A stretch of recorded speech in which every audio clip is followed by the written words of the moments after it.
What's up? What's up, everybody? We are live. We are live. And I appreciate all of y'all for waiting, man. But we're here, man. We're here in full effect. And as always, can't do that without the crew. And y'all know about this because this is our topic, man. This is movies that did music well. They captured the magic of the music. And we got quite a few stuff on this countdown. But before I do that, we're going to go around the horn here. Why My man Phenom 202, what say you? He says, capture the moment. That's how you say it, capture the magic. Yeah, capture the magic, yo. Phenom 202, BDA representative. You'll be tripping this episode. Go ahead, man. Okay. Hey, let Corey breathe, man. He out there, he into it tonight. Magic, movies, music, all that shit.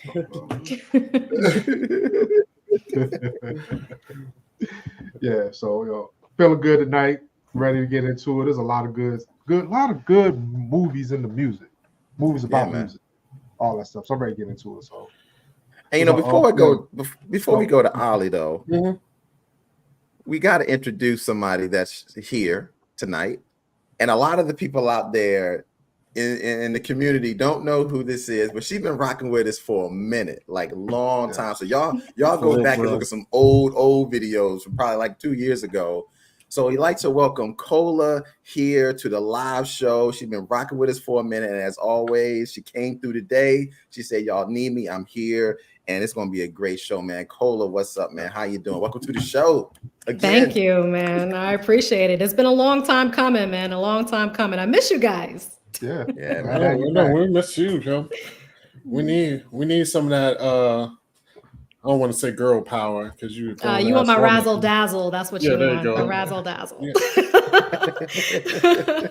It's a little too much testosterone up here, yo. We like foreign fighters from Pakistan. Oh my god! Yeah, man. What country was that? I don't know. It's Pakistan. Pakistan. I don't know. But yeah, it was a little too much testosterone up here. So that's how it be sometimes. Well, I'm glad to sprinkle some estrogen up in here. Yeah, man, it's gonna be good. The chat is giving you shots out, so we appreciate that. Yeah, man, it's gonna be good. It's gonna be good up in here. So I have my list, and we all kind of have a list of songs that we think are the best movies that did music. So it's gonna be a little something. Kick it off, yo. I'm pretty sure everybody.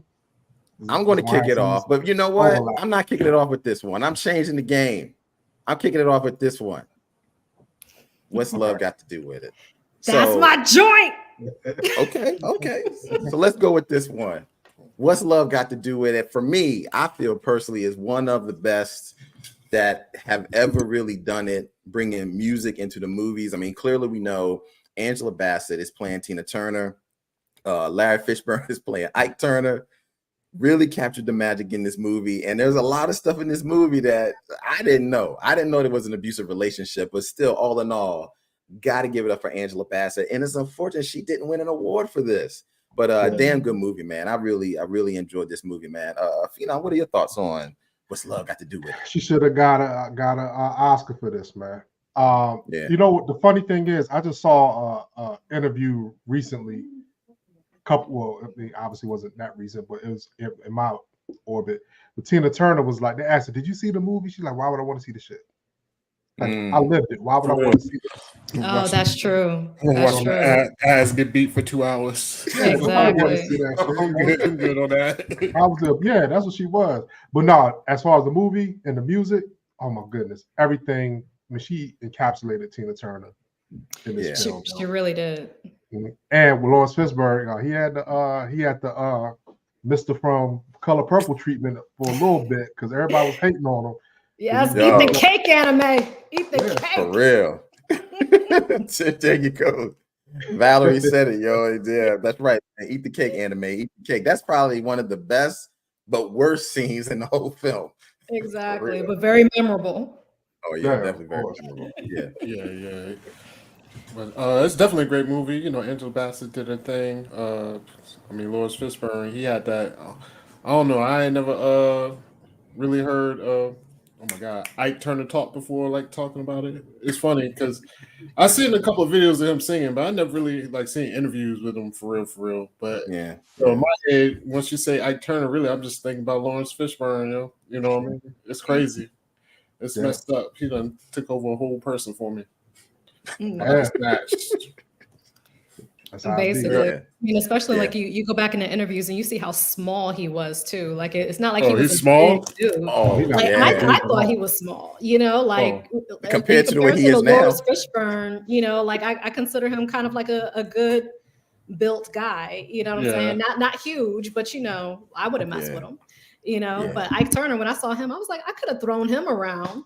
You know what I'm saying? But it is what it is. It's a psychological thing. Yeah. He was a small dude. But you see the interview, like, so he did an actual, he was like on some talk show. They was asking, like, why was you abusive to her? Why was you doing all this? He's like, yeah, I hit her. So what? She deserved to get hit. Oh, but, for real? Yeah. Damn, he said that? People was like, he really laid into the. Oh, yeah, no remorse, huh? Nah, yo, I'm like, okay. Thank you, Stacey, for agreeing with me. Stacey's like, I'll whip his ass too.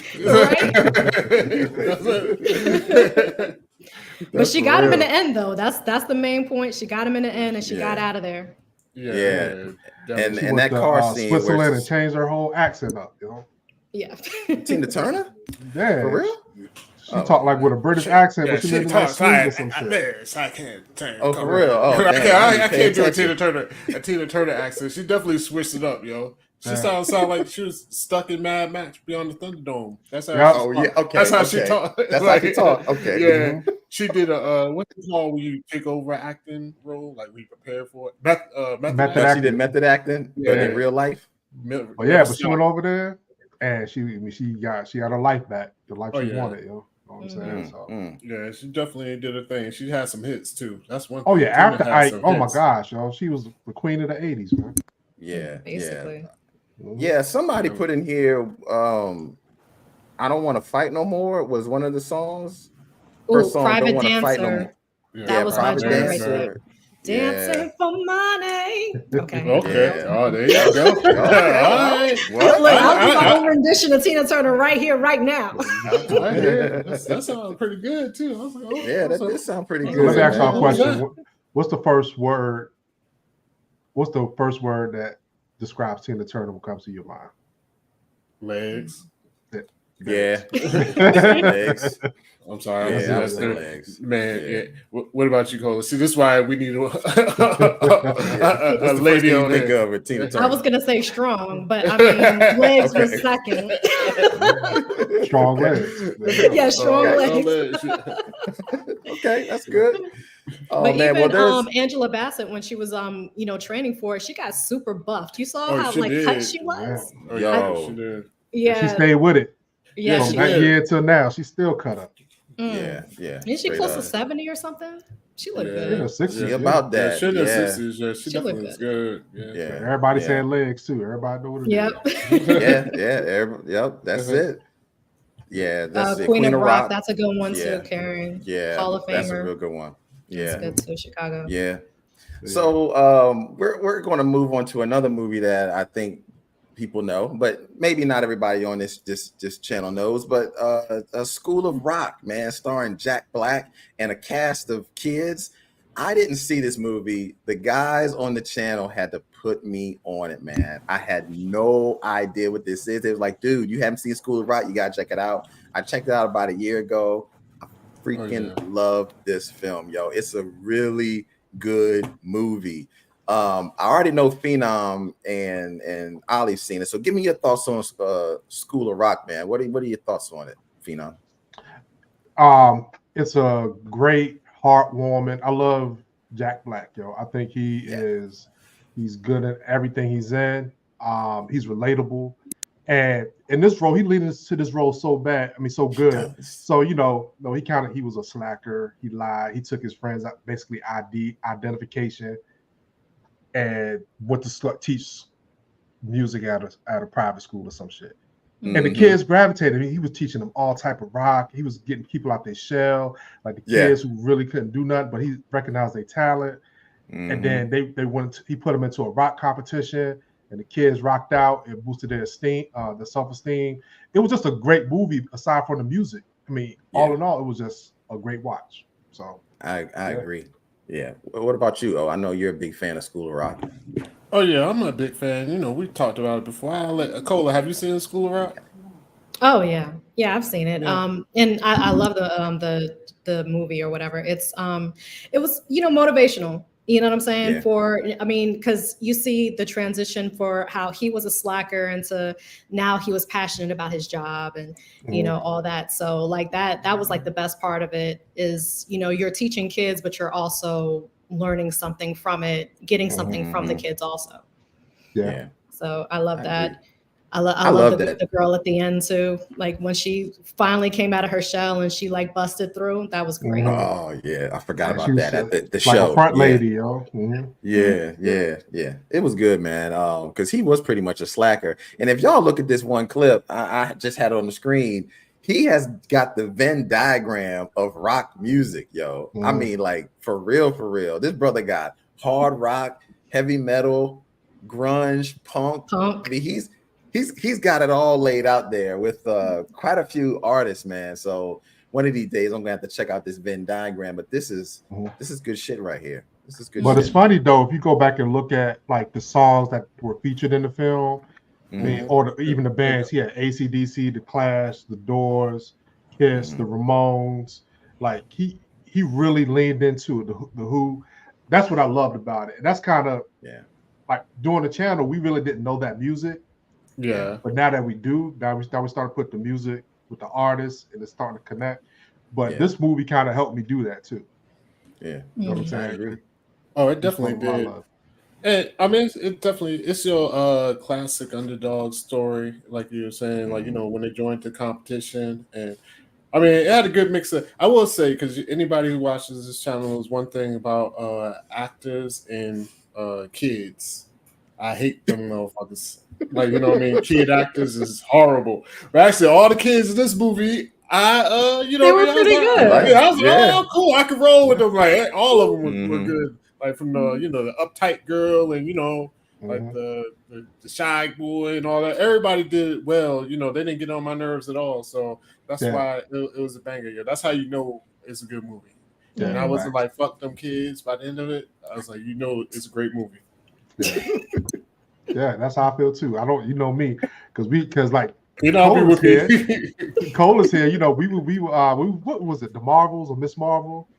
And I used to hate on dumpster fire. That like I still use that like almost every day. Yo, I hate it, yo. And I hate teenage actors, yo, because they always got attitudes and they always bring the movie. That's down. true. But this is the opposite. They actually did real good in this. So. Yeah. So Cola, do you have a movie that you consider like a good movie about music that you could think of or anything? Man, I mean, you already took mine. Like that was my number one answer right there. Was what's love got to do with it? What's love got to do with it? Like I used to watch that joint on repeat like all the time. It's a good movie. Well, it really is.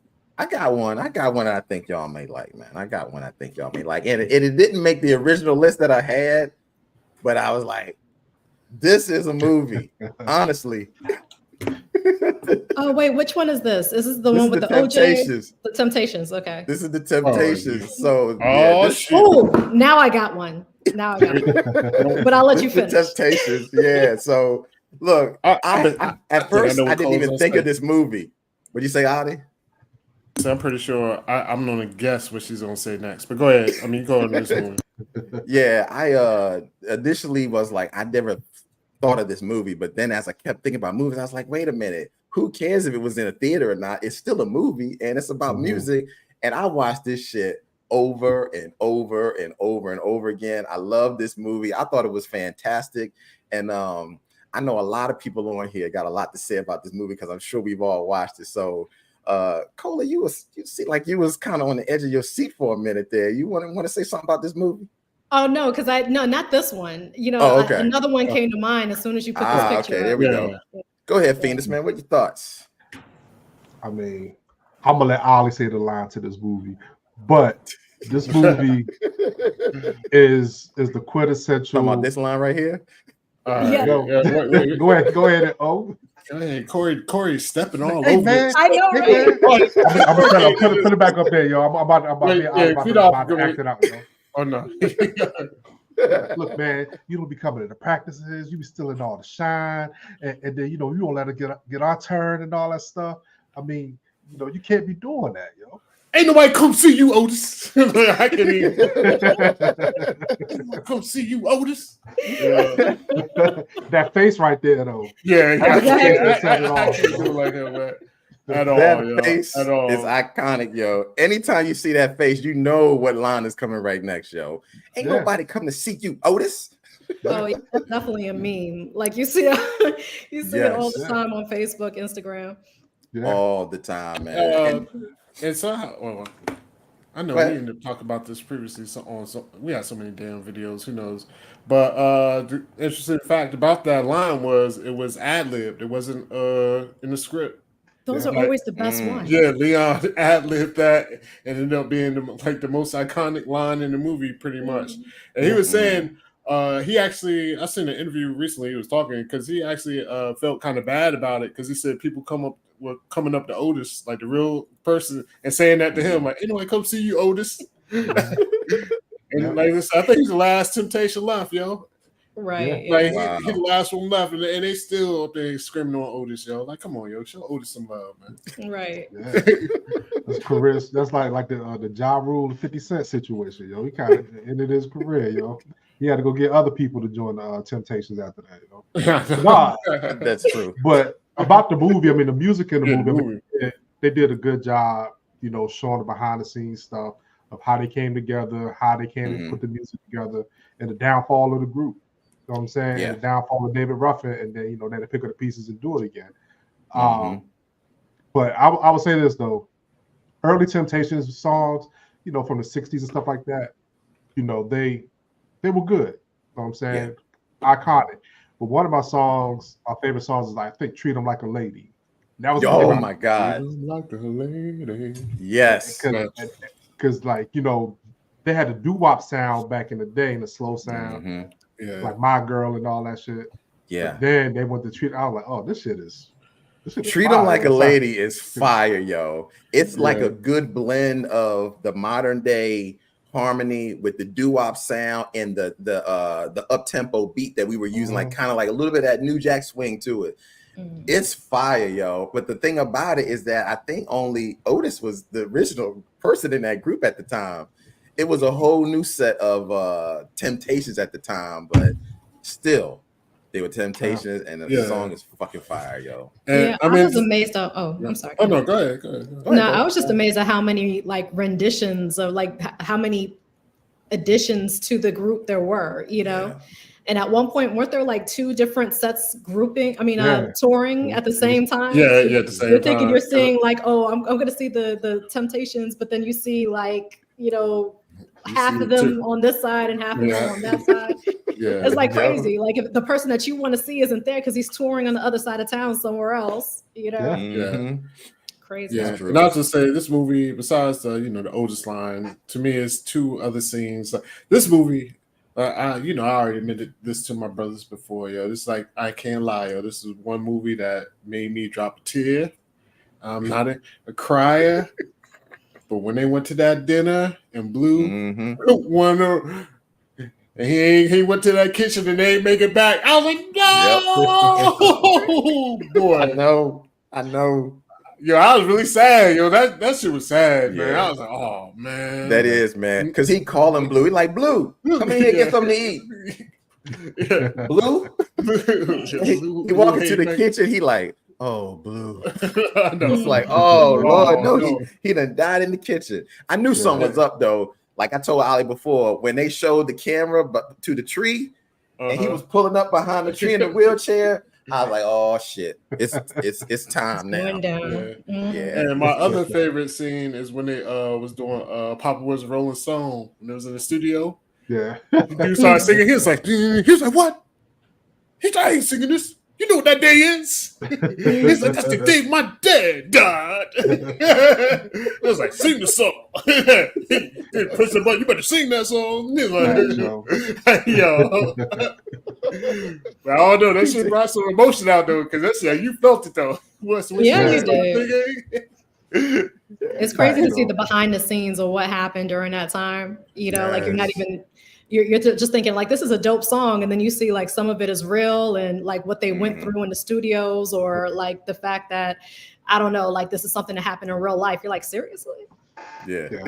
That's the beauty of it, yo. That's what I like, and that's kind of what sparked this whole live tonight about movies, about music, because like even though there's a lot of poetic licensing in the movies, you still got to entertain the audience who's watching it, whether everything was factually correct or a little fabricated, a little poetic licensing going on. It doesn't matter. They got the crux of the movie correct, and it was a good movie. You know what I'm saying? So, Cola, what was the one you were thinking about earlier? Oh, the 5 Heartbeats. And somebody else mentioned it here too. I think it was Jabbar. Yeah, he mentioned it too. The 5 Heartbeats. Yeah. She said, I know what that is. I got to Google it real quick. I was like, I already knew what was coming. I was like, the 5 Heartbeats. Yeah. Every night I gotta fight to prove Jabbar, my there love. we go. Yeah, Jabbar. Yeah, man. Oh, 5 Heartbeats. Lord have mercy, yo. Eddie Kane Jr. was definitely one of the most popular guys. Choir boy, dresser. Choir boy. Yeah, his transition was ridiculous. You know what I'm saying? Like he went from the choir boy to like this player, you know, and then back into the church afterwards or whatever. But his like that transition, that was like, hey, what's up, girl? Yeah. Like what? Choir boy, that's you? Oh, the choir boy. Oh shit. Right. Okay. I think everybody knows that one of the iconic scenes is when Eddie Kane gets kicked out the group, and now they got Flash as the lead singer. And he show up at the concert backstage. Yeah. He walks up to him and he takes his suit off. He's like, oh,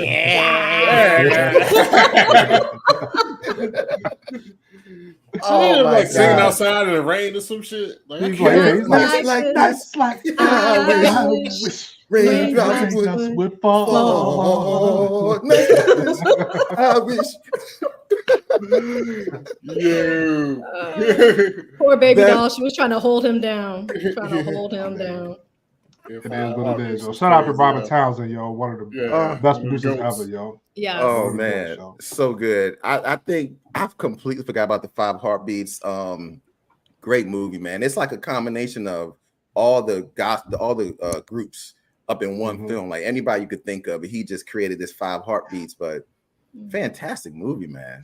I love all the songs. All the songs. Chicago Cubs also mentioned that Leon was in this one too. I didn't realize that. Damn. I mean, I knew he was in this one. I didn't realize he was in the other one. Damn, he was. Yeah, Eddie Kane. Eddie Kane. Yeah. He was popping. I mean, he was always going to be somebody fucking up. That's true. You need a good crackhead, get Leon, yo. You need like somebody like Leon. He was in the But Leon wasn't a crackhead in this one. That was Eddie Kane at the bottom left. Leon was a playboy. Yeah, Leon. He plays the playboy shit. Yeah. But the dude at the bottom left, yo, he always got this. I'll never know his name, but like he was in this. That's Leon. No, the bottom top right. Oh, okay. I'm looking at Leon's top right. Red. He's in this movie called The Principal with Jim Belushi. Really? Jim Belushi was like a white savior to go to a high school, and he was the principal and trying to fight crime and shit. Fighting. And he was the gangster in the neighborhood, yo. That he ended up fighting Jim Belushi at the end of the movie. But he threw the motherfucker from the top of the school through the skylight and hung his ass down. Damn. That shit was crazy, yo. I ain't seen that movie. Yeah, it's a wait a minute. This is when it had Ray Don Chong in it. Yeah, and Ray Don Chong was a teacher there. And she got assaulted in the school and all that stuff. Yeah, it was crazy, yo.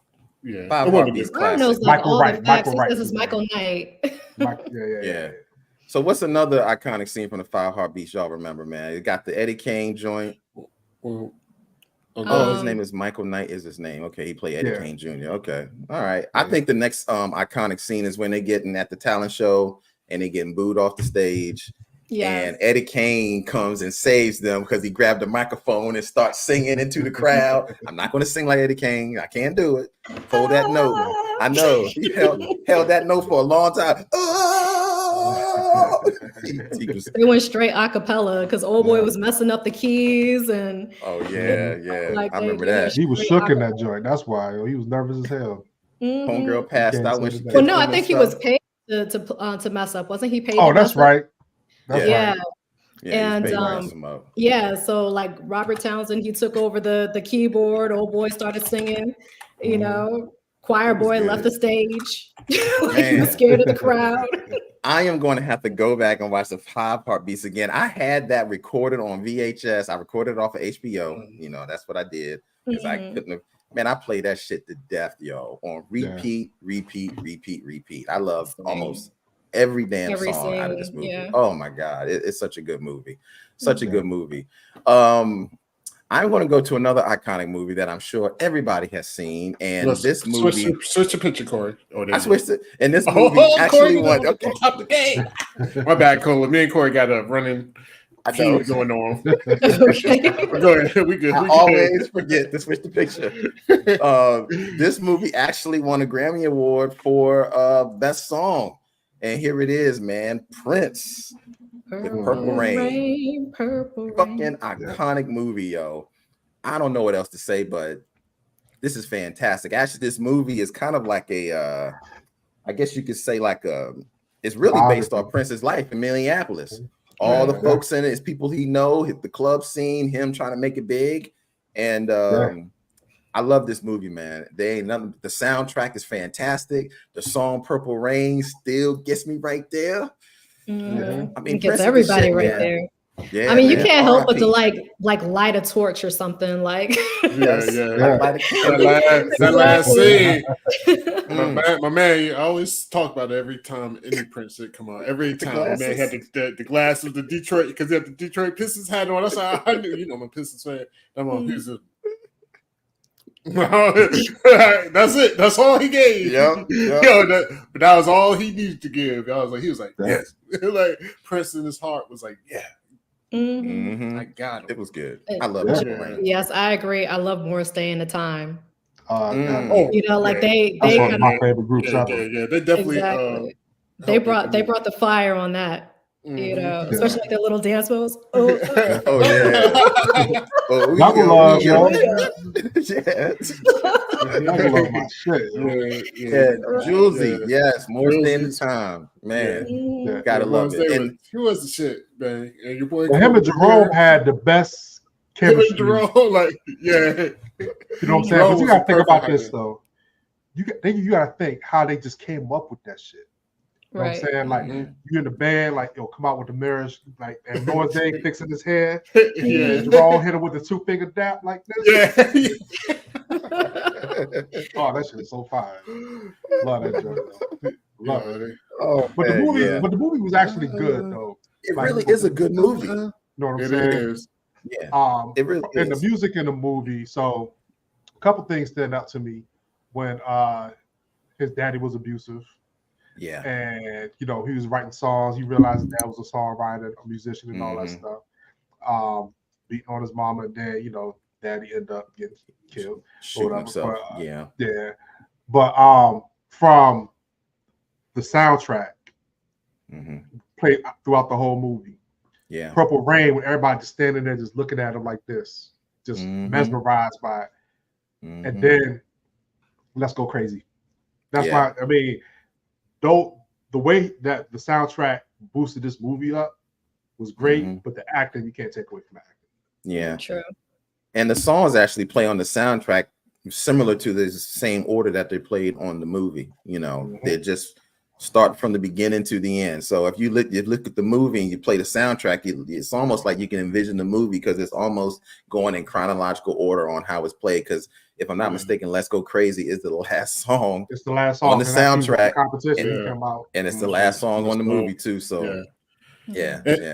And this is fun fact was with like when I can talk when doves cry, Like the director actually asked him, like they was doing the movie, like, yo, we need like a song, whatever. He wrote that shit over one night and came back the next day and had it, yo. Really? Yeah, he wrote When Doves Cry like overnight. Like the director asked him to like write a song for like a certain scene or whatever.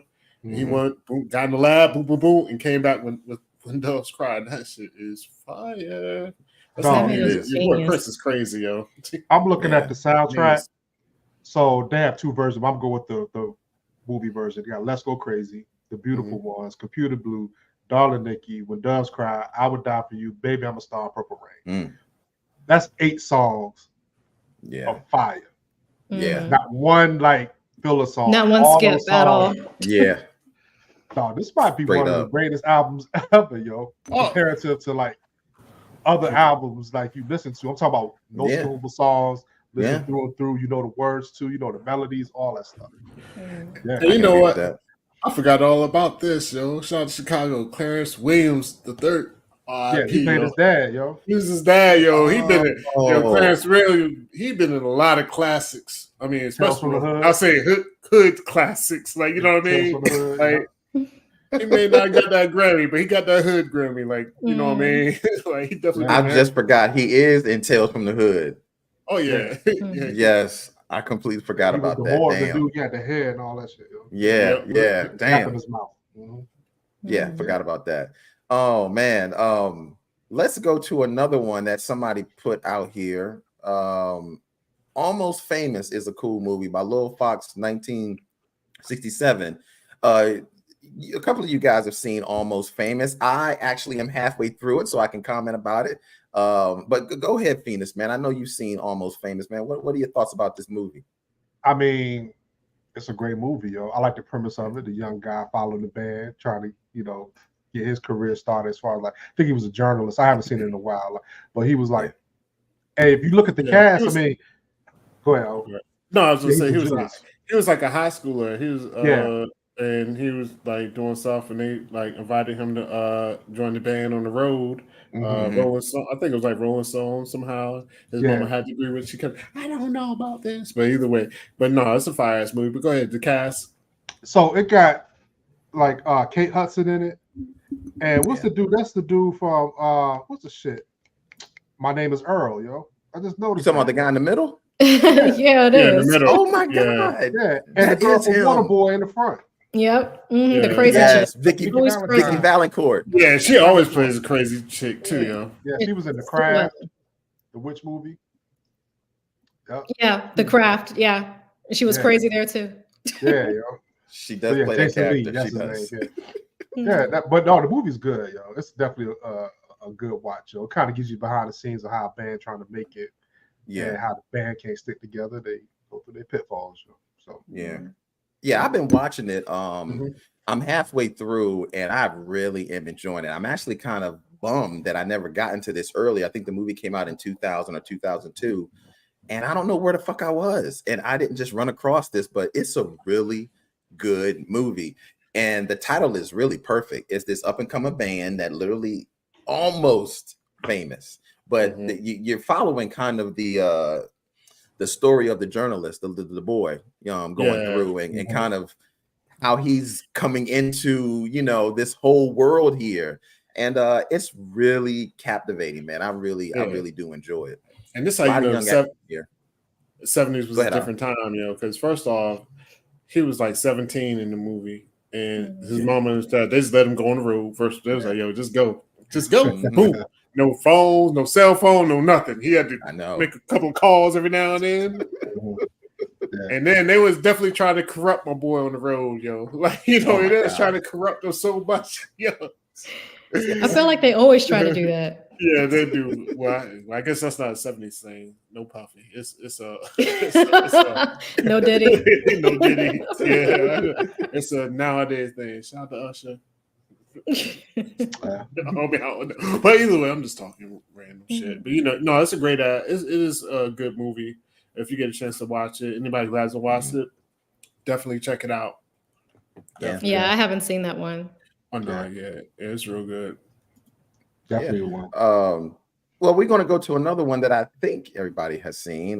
This one was definitely a big movie back in the 80s, and man, it was a great movie and so sad at the end, man. Learned about my man Richie Valens, man. The movie is La Bamba. Great movie, man. I learned a lot about Richie Valens watching this movie, and Lou Diamond Phillips, that's right, played the character. It was a great movie, man. Great movie. Very sad that unfortunately him and quite a couple other rock stars passed away at the end because the Buddy Holly and the Big Bopper. Yeah. No, man, damn. But love this movie, man. Fantastic movie. Great. What are your thoughts about it, Phenom?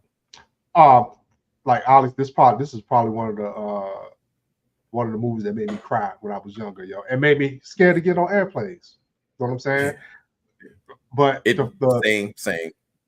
It was funny though because I learned the song. There was a guy that was traveling with him named the Big Bopper. He was like the big dude.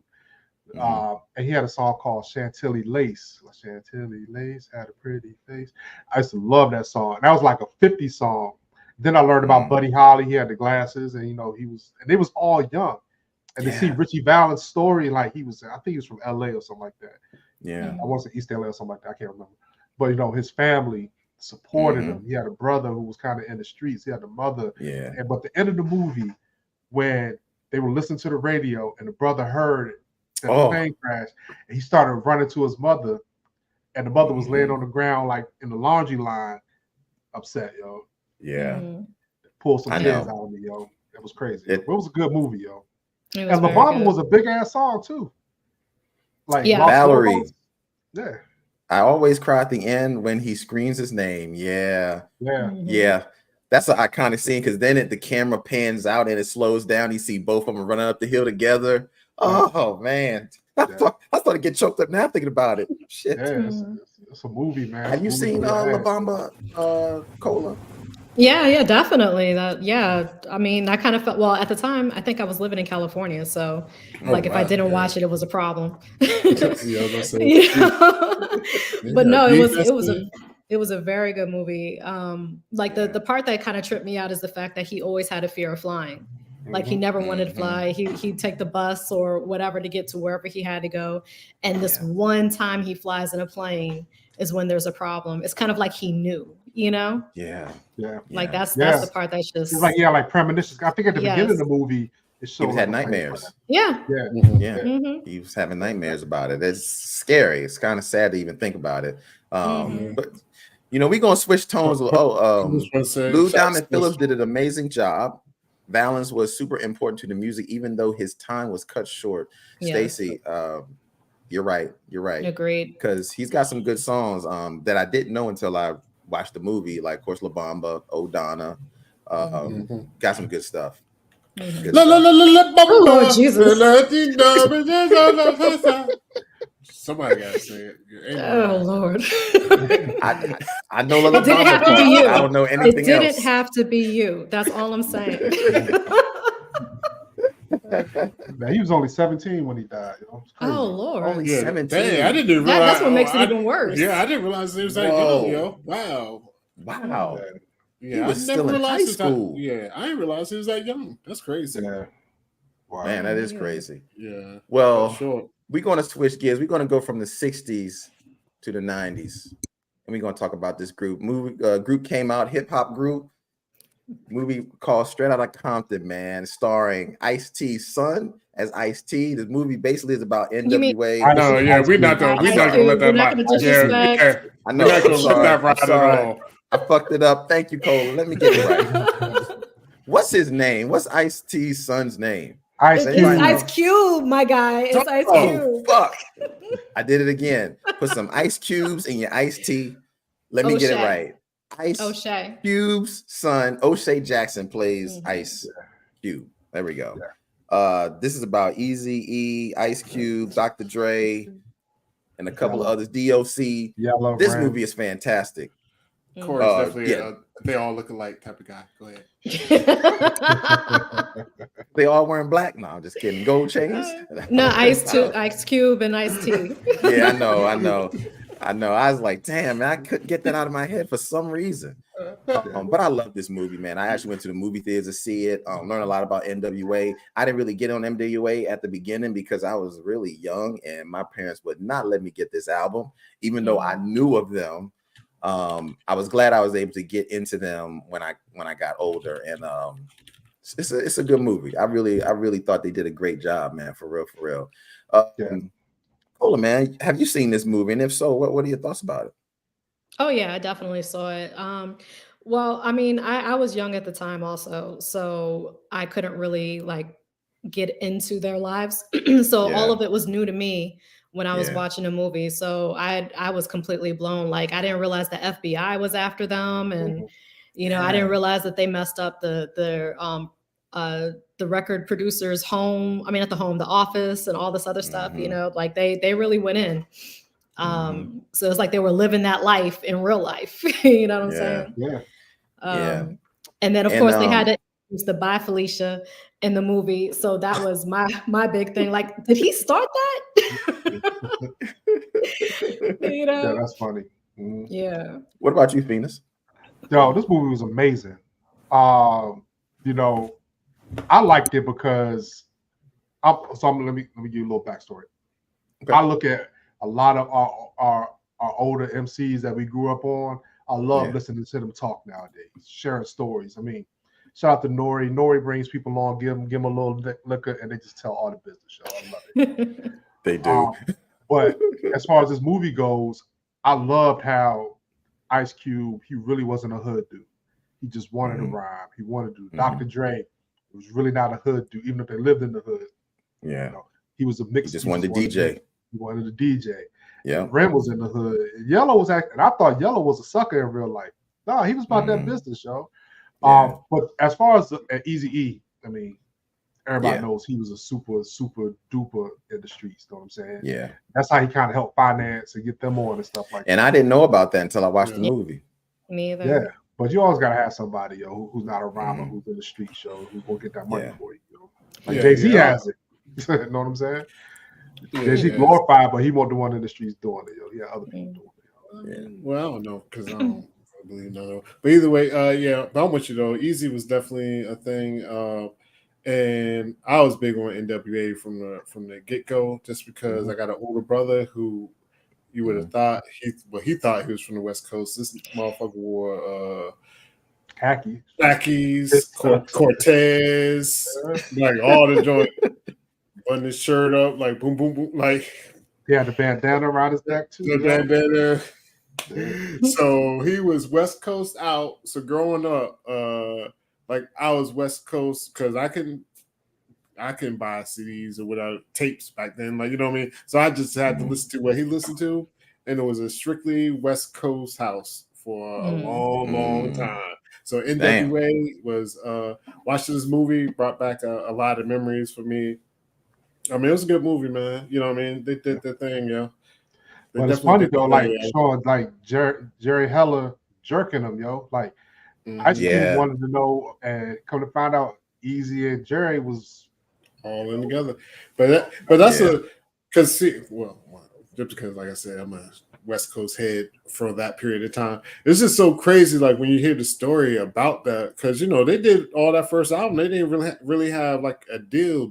Like they weren't over like real contracts. You know what I mean? Yeah. So they really tried to get everybody to sign the contract while they were on the road, on the tour, and Ice Cube was the only one who was like, no. Smartest one. But the crazy thing about Ice Cube is, I mean, Ice Cube was the only one who really wasn't, for lack of I mean, he wasn't like in the streets. Like the rest of them were kind of running around. Dre wasn't really in the streets either, but I mean, you see Dre just kind of moves. Genius music producer, but don't get it twisted. World-class wrecking crew, makeup, this and that. Dre just moves with the times or whatever. He's just like, whatever hot I'm gonna do. But the rest of like yelling out, they were in the streets. So Ice Cube was, he wasn't from the streets like that. I mean, of course he did dabble. You got friends or whatever, but he was the smart one. Yeah, he was like, nah, I ain't signing that shit. And I'm glad he didn't, because it produced one of the greatest albums ever, brother. As soon as he left that shit. America's Most Wanted. Oh my God, that's fire. But I mean, honestly, the group, I mean, you gotta think Dre, motherfucking probably one of the best producers ever. Not probably, he is one of the best producers ever. Yeah. You know, don't strike me down, God, for saying that probably. But Easy was a motherfucking like a boss. You know what I mean? Because Easy had that charisma, yo. That's what it was. Yeah. Easy was just so motherfucking the curl flowing. And see, I never cared for Easy at all. Like I couldn't stand his voice, his rhymes. I mean, just me personally, you know. Yeah. You want one of the girls in the crowd yelling "Easy"? Oh no, I don't want anybody. I have to follow the drip to find. No, absolutely not. I can see it though. I mean, he wasn't the best rapper, but he just did his thing on it. He had a voice that stood out. Yeah, it definitely stood out. He didn't want to rap. He said, "I want to rap. I want."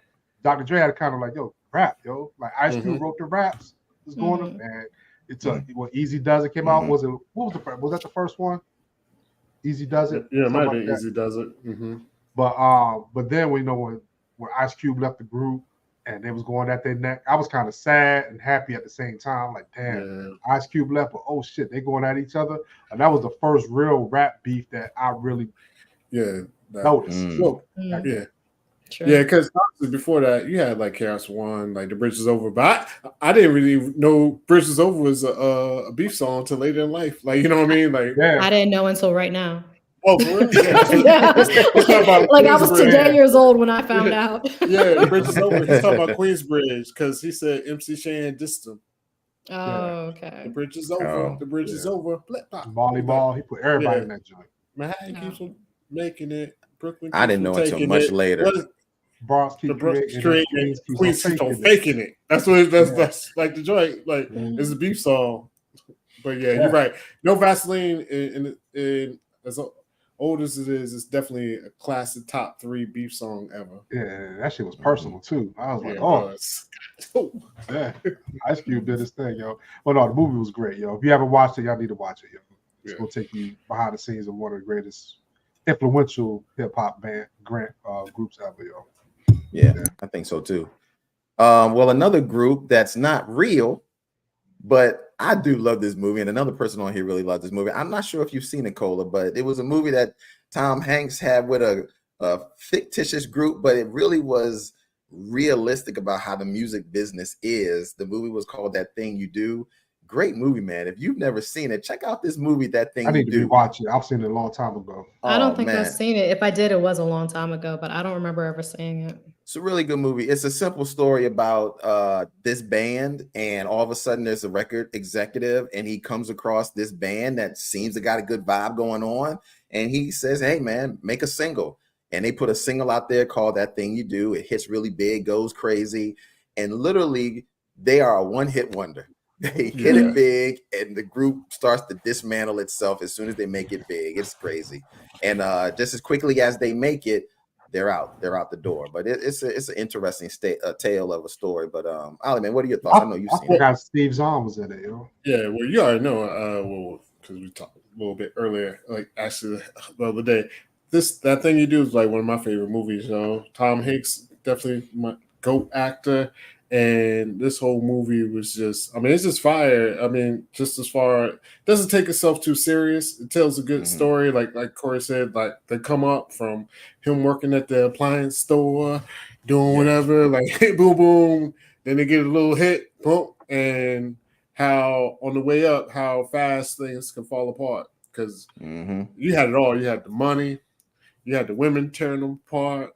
One dude just ended up joining the army out of nowhere because it was during the war. Everything. You had the one guy was upset about the music business because he only wanted to focus on just the music. It was crazy. The serious guy, the serious musical guy. Yeah. Oh, it was crazy, yo. So yeah. But I definitely enjoyed this movie, and even my man, what was it with the glasses? Shades. His name was Shades. It was Shades because it was like. He was really into music. So I like at the end, like how he was working at the studio, like when the jazz, you want to jump in? He went back to where the jazz. Oh, that was great. We went back to this, so the whole movie is great. So Cola, giving you some homework. Go check it out. Thought I was out of school, man. But yeah, I'm going to definitely check it out. Karen seems to have some deets on this too, that it was like based on the Beatles music, and yeah, that's what they kind of, yeah, it sounded like some Beatles. Yeah. Yeah, but it had everything you could think of. It had my boy messing with the girls because they had like they went on tour. They were doing. I don't even know what the version of the mainstream version of the Chitlin circuit is, like where you do like fairs and like state fairs and that type of thing. That's what they were doing. Like the juke joints and stuff. Yeah, but there were other groups. It was like a girls group, a black group. Like one of the members started dating them, and I was like, it's the Chitlin circuit. That's what we know it as. Yeah, the Chitlin circuit. But I don't know what the for the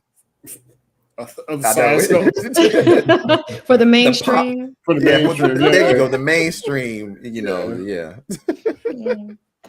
Well, speaking about that, like, are we going to get into Dreamgirls? You know what? Let's go ahead and get into Dreamgirls, man. Oh, shoot, I forgot about Dreamgirls. How do you forget about Dreamgirls? You know, I don't know, but damn, let's do it, man. It was Marie Judd. Thank you, man. Dreamgirls. Yeah. I mean, J Hud, she did her thing right there. Like she won an Oscar for that. Man, that catapulted her to stardom. Yeah. Yeah. Y'all shout Beyonce in that And that was after Simon Cowell said that she wasn't going to make it. Oh, for real? Oh, I didn't know he said that. Oh, that's crazy. He was like, she's not going to make it, you know. Man, damn. And she had the best voice. Yeah, you know? Yeah, she could definitely sing. That's one thing. Yeah, so I love seeing that she played in this movie, and like it was like Beyonce who, I'm sorry to the Beehive and the Bajancy and all those other people out there. I'm not a huge Beyonce fan. You know, J Hud stole the show for me. Cola's words. Let's put it. Put that disclaimer on there. I will take it. I receive it. Views and opinions that I expressed by This Is It Media. Separate from hers. We do not condone the words that are being said here. I learned that lesson. God damn. Yeah, exactly. They will come after you, and they will come hard. You know, but no, I absolutely love that movie. Eddie Murphy in the movie was hilarious. Yeah, he was great. Yes. He got nominated for supporting actor, but he didn't win though. Yeah, he didn't win. What was his name? I forget his name. Something Lightning Eddie. I forget his name. James Thunder Hurley. That's what it was. Yeah, there you go. I just remember Step Into the Dark Side or something like that. Yeah, when he made the serious song, that's when everybody's like, "Oh, got me your Cadillac." That's my Cadillac car. That was a joint. Oh man, I ain't gonna sing it, but that was a great song. I appreciate it. I think we all do. Thank you. I appreciate it. Thank you. Yeah, I love Dreamgirls, man. Eddie Murphy did fantastic. And I think Dreamgirls is great because of J Hud, the relationship that Eddie had with the other actress. I can't remember her name, but I thought she did really good.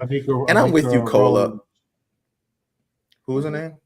Anika Noni Rose. She was in Power. I mean, you don't watch Power. Yeah, she was in the Princess Frog too with Disney. Yeah, the movie is great. Jamie Foxx is in the movie. I mean, the movie is really fantastic just across the board. And that was my first time realizing that eventually this was like a Broadway play that turned to. I did not know that this was originally I never knew that. Oh yeah, because Cheryl Lee Ralph was on Dreamgirls back in the day. Yeah, and so was that other lady. She's an actress. She was in Waiting to Exhale, the bigger lady. What is her name? Loretta Devine. Yeah, she was in it also. Really? And Jennifer Holliday was the one that plays Effie. Jennifer Holliday. Oh wow. Okay. Yeah. Well, Dreamgirls, man, fantastic movie. Should have won an award, at least one, but we got J Hud, so she got hers. Since we were just talking about Jamie Foxx, we got to talk about this movie, man. Let's do it. Talk about Ray. Come on, man. Yeah.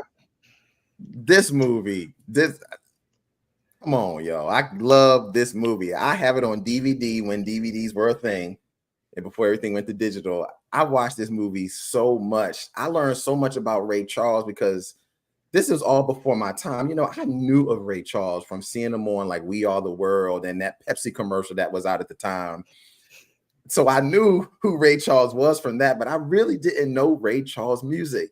And this movie opened me up to that. And I can't go without saying Jamie Foxx killed it as Ray Charles, man. Absolutely killed it, yo. We'll go around the horn, man. We'll start from top to bottom, man. Phoenix, man. What are your thoughts about Ray? Movie was good as hell, yo. Jamie Foxx, like this is probably one of the best portrayals of another person in the history of movie, because everybody, he looks like him. Look at this picture, yo. I know. You know He looks is just like that him, for yo. real? That's him. This is a picture. This is a picture. This is a picture of right from the movie. This is a picture right from the movie, yo. It's crazy. Oh no, right? that looks like Ray. That looks like Ray Charles. Look like Ray Charles. That's Jamie Foxx. You know, matter, yo. That's Jamie Foxx. A couple things about this movie that stood out.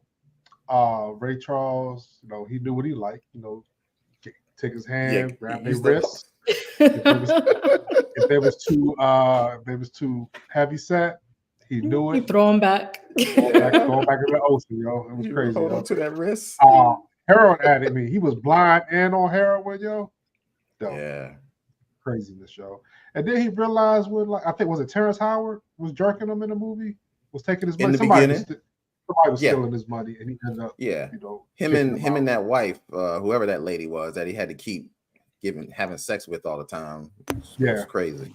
Yeah, but I mean, it gave me a lot of insight because I didn't know anything about Ray Charles. I mean, I knew his music, you know what I'm saying, Georgia and all that stuff, but just seeing this portrayal and giving me a glimpse into his life and his upbringing and how he made it, it was great, yo. And Jamie Foxx is a modern day, you know, like entertainer. He can do everything.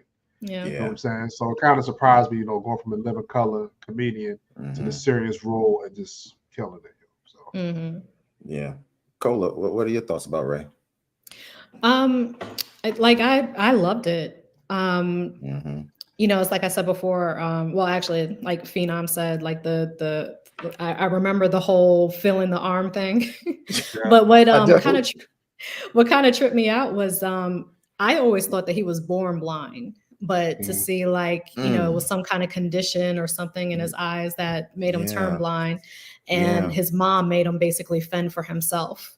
You know, like nobody's gonna hand you anything, so you gotta, you know, do it yourself and figure it out, you know.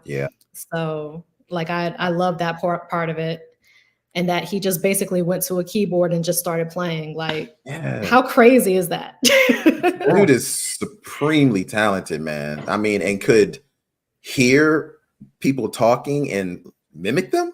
I mean, like, say, if you lose one of your senses, another one picks it up. Like if you're deaf, you can see better. If you're blind, you can hear better. Yeah, it was fantastic, and I think Jamie Foxx was really just meant to play this. Because Jamie Foxx is good at impersonations himself, and he can play the piano. So if you're going to pick somebody that can do Ray Charles, man, you got to get Jamie Foxx. Yo, it was fantastic, yo. Yes. Ollie, what about you? I like the movie. You know, I've seen it one. I only seen it like one time a while back. I don't remember nothing, yo. There you go. I'll let Corey go and do his thing. Oh, that's dead on right there. There you go. We just like Corey. Oh my gosh. Say, you got the right one, baby. Well, I got a woman way over town. Good to me. Oh yeah.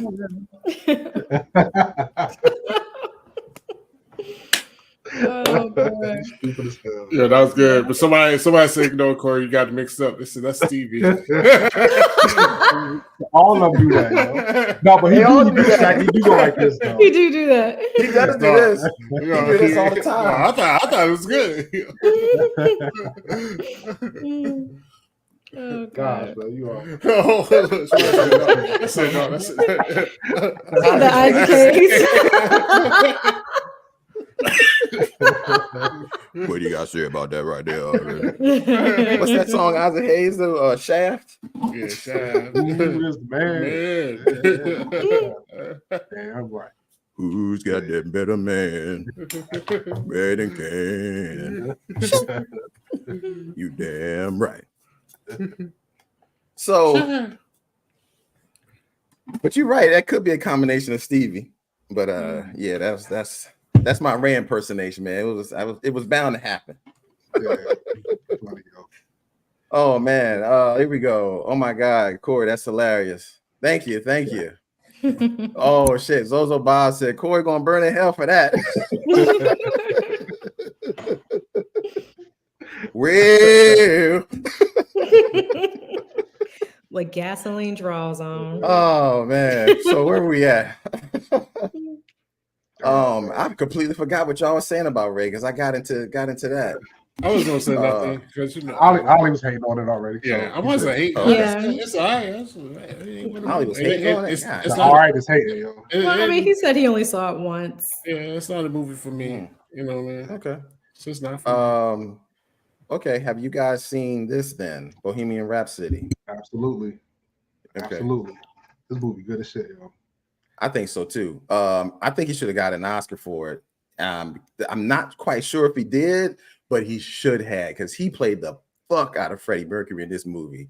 And this performance, this particular one, is the Live Aid performance that the very iconic Live Aid. Man, he fucking killed it, yo. So if you've never seen this movie, Bohemian Rhapsody, it's about the band Queen, primarily focused on Eddie Mercury. My boy kills Freddie. Man. You said Eddie. Freddie. I said Eddie Murphy. Just messing up everybody's Eddie Mercury. Everybody's Thank name. You. Freddie Mercury. Thank you, Phoenix. It's Wow. fantastic, man. It's fantastic. Anybody else have seen this movie? Al, have you seen it? Cole, have you seen it? I saw it once, and it was like when it first came out, so I don't really remember too much about it. Yeah. Okay. I loved it. Yeah. I loved it. I mean, movie. he, like Rami Malek, he leaned right into me. You would think that was Freddie Mercury. Like he had his mannerisms, he had his down, his voice inflections. I mean, it was such a good movie. And again, I'm a Queen fan. I love Queen's music, and I didn't realize how much of a Queen fan I was. But I know all their songs. Another One Bites the Dust, Bohemian Rhapsody, Under Pressure, all these things, all these songs. Like I've never bought a Queen album, but I on my Spotify I have a best of Queen, and they got like 15 songs on it. You know what I'm saying? So it's their music is just iconic to me, and it's hard. And I argue with anybody. I say they're the best band ever. Because I agree. And the music, and people will argue with you. They're like, "No, it's Zeppelin. No, it's this." Like Queen. I mean, their instrumentality, right? Yeah, is so layered. Bohemian Rhapsody is one of the best songs ever written. I think so too. Yeah, that rock opera. Yeah, hard for that song too. You know, I mean, because of one, it was so long, you know, and it changed up so much. And they're like, nobody's going to buy this, you know, and now it's like one of the most iconic songs that's out there. Yeah, and it made Wayne's World made it popular in my eyes. Yes, mine too. Yes. Yeah, gotta love Wayne's World. And then, you know, if you're a sports fan and your team wins the chip, I mean, my team didn't win the chip in years since 1992. Come on, Commanders, your Redskins. I know. We just can't get right. Get right. But you know, I want to play. We are the champions around my crew. Yeah. You know what I'm saying? I want to do that. Matter of fact, you can play two Queen songs at a sporting event because you can be on the bleachers and you can do the "We Will Rock You" because they'll do. So I mean, you can really get down with Queen, man. You can really get down with Queen. We're going to go to the comments here, man, because a lot of people are putting stuff in the comments on movies that they liked that they no longer viable. I'm sorry, that's hilarious. No, he's been tripping the whole. I ain't gonna lie, all night. No longer has been tripping, and I probably should keep responding to him, but I got to because this. What? He saw it on acid. He said he saw it on acid. Oh, but did you see the movie he saw after that? Though he said so. He saw followed up with Ernest Goes to Jail. You know what I mean? No, you know what I mean. Yo, shout out to Ernest. Ernest went to jail. He went home. He went to the farm.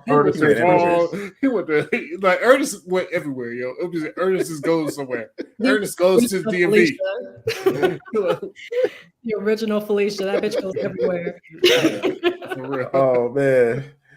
Say Ernest goes to the DMV. That's funny, yo. That's God. Let's make a movie. So here we're gonna run down a list of so this is Jabbar Robbins said House Party starred Kid and Play. That was my joint too. Oh yeah, well that's beyond great. You know what I mean? You know, with what's the song they did the dance to, man? It wasn't Ain't that my type of hype. Ain't my type of hype. With full force.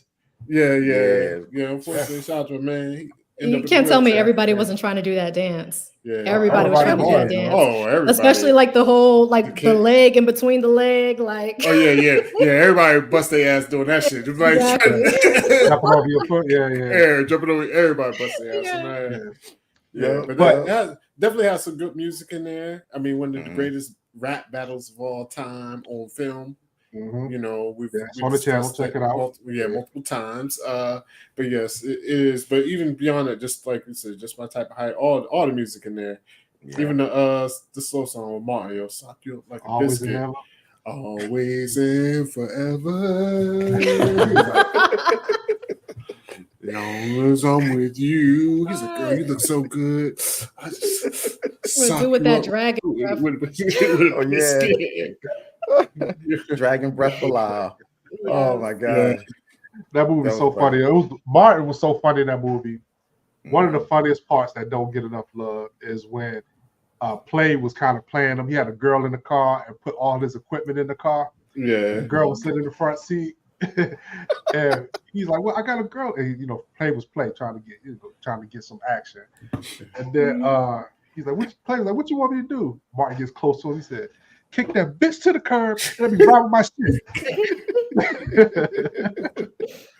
He was so serious about it because Martin was a DJ in it. Bumping the table when he was mixing. Like, the bumping of the table when he mixed. I'm making your set better. But it's funny though. This is probably one, and I got another list we're gonna go down.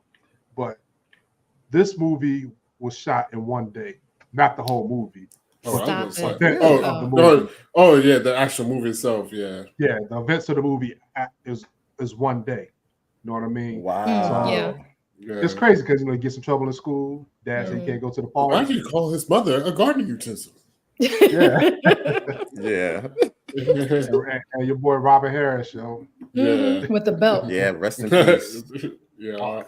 So funny. Sure. Looking for him all over the neighborhood. Just ready. I know. He's like, I'm from a small town called Fresh Off of Comp's Ass.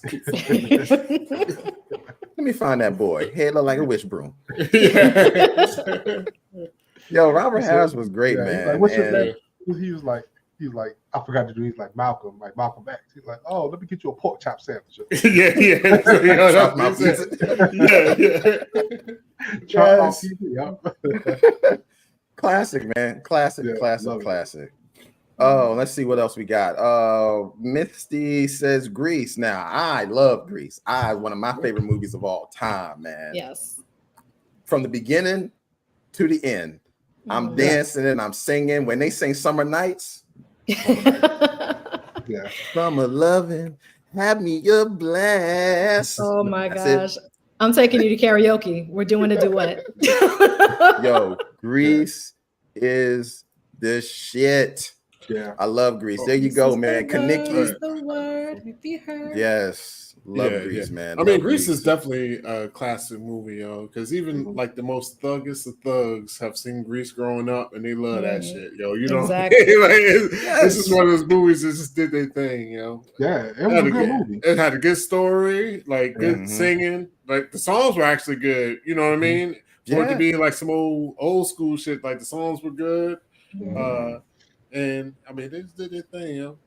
I always like the girl's friend, the one that was bad. Oh, Frenchie? Yeah, Frenchie. No, wait.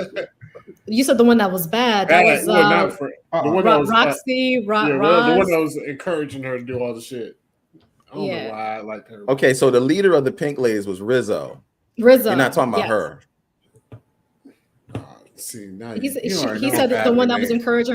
encouraging her bad. to do the bad stuff. Yeah. Oh, okay. that was Well, that was Rizzo. Rizzo then. Yeah, All right, yeah, there that's you the go. one. Yeah, you know, I Yeah, don't know the one that started messing with Kaneki, the one at the far right. Right. Yeah.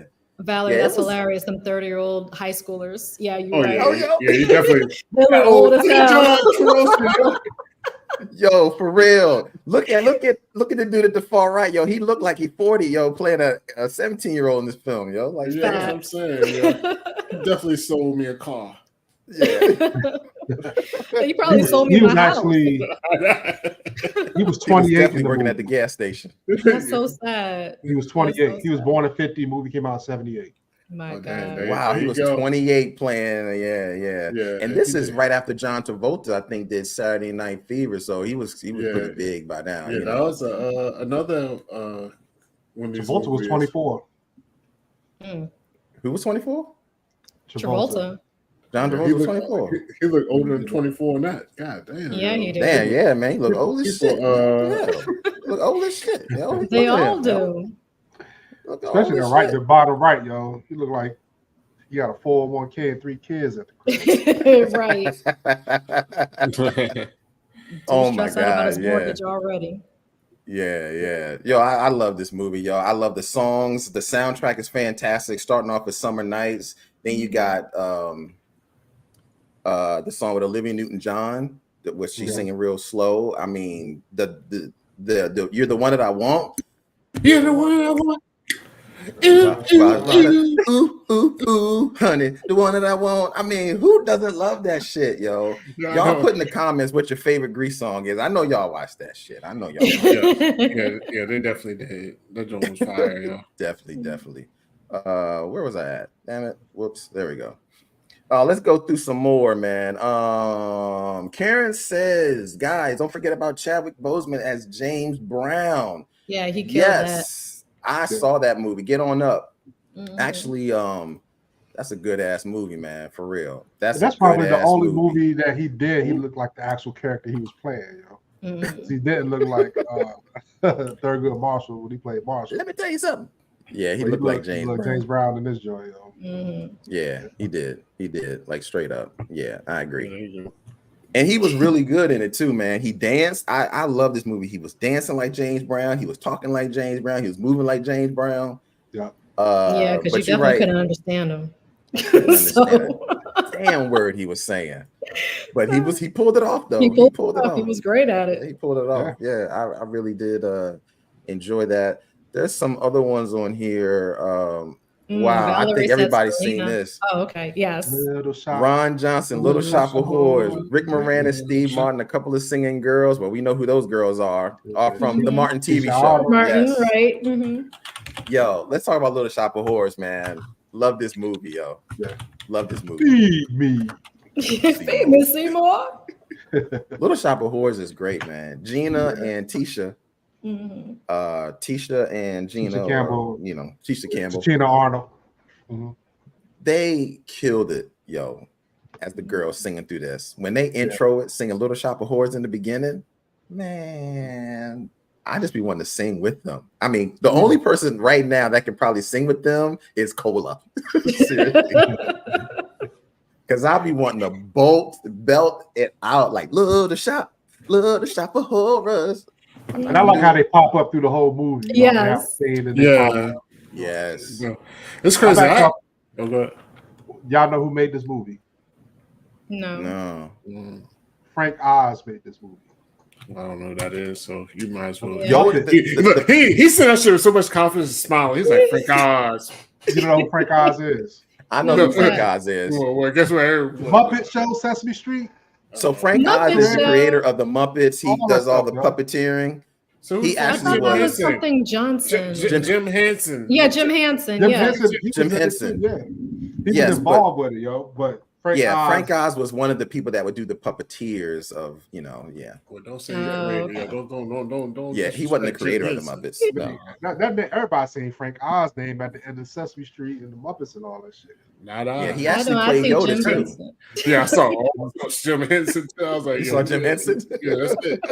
Muppets by Jim Henson. Yeah. I didn't know that was directed by Frank Oz. Yeah, I never knew that. It's crazy. I love the songs. Go ahead. I actually saw this movie in the theater, yo. I remember like as a child, like going to see Little Shop of Horrors in the theater, yo. Like, I know you loved it. Oh yeah, I was in there having a good old time, yo. So that's what you already said. The feed me Seymour. Like I said that shit. I know my brother he wanted to probably fight me, yo, because I said that shit every day for like a year. Just when you be at dinner, like feed me Seymour. And breakfast, feed me Seymour. Playing basketball, feed me Seymour. Like, that would get on my nerves too. It was just constant, constant. But no, the movie's fire. Shout out to Rick Moranis, yo. Yeah, Rick Moranis and Steve Martin, because Steve Martin played the dentist, and I love that song when he's in the dentist and he's fucking with people's teeth in there. Yeah. That's one of the best parts of that movie. Yeah. Rick Moranis, he's an underrated actor, yo. He's been around, yo. Shout out to the kids, all that. He just plays the perfect like little nerdy dad, the perfect nerd. Like, I hate to say the perfect nerd, but you know what I mean. He fits right in. My bad. Go ahead. And look, he played the iconic Lord Helmet on Spaceballs. There you go. Yes. I see your force is as big as mine. Yes. That was my movie. Oh God, I love Spaceballs. We actually should bring that up one day, man. Like parody movies, the top 10 like parody movies. And Spaceballs is gonna be the up top 10 is always gonna be Mel Blanc. And y'all got like comb the desert. There's like, what you find? Mel Brooks. Somebody gotta say, like, did you find anything? Nothing here, sir. Yeah.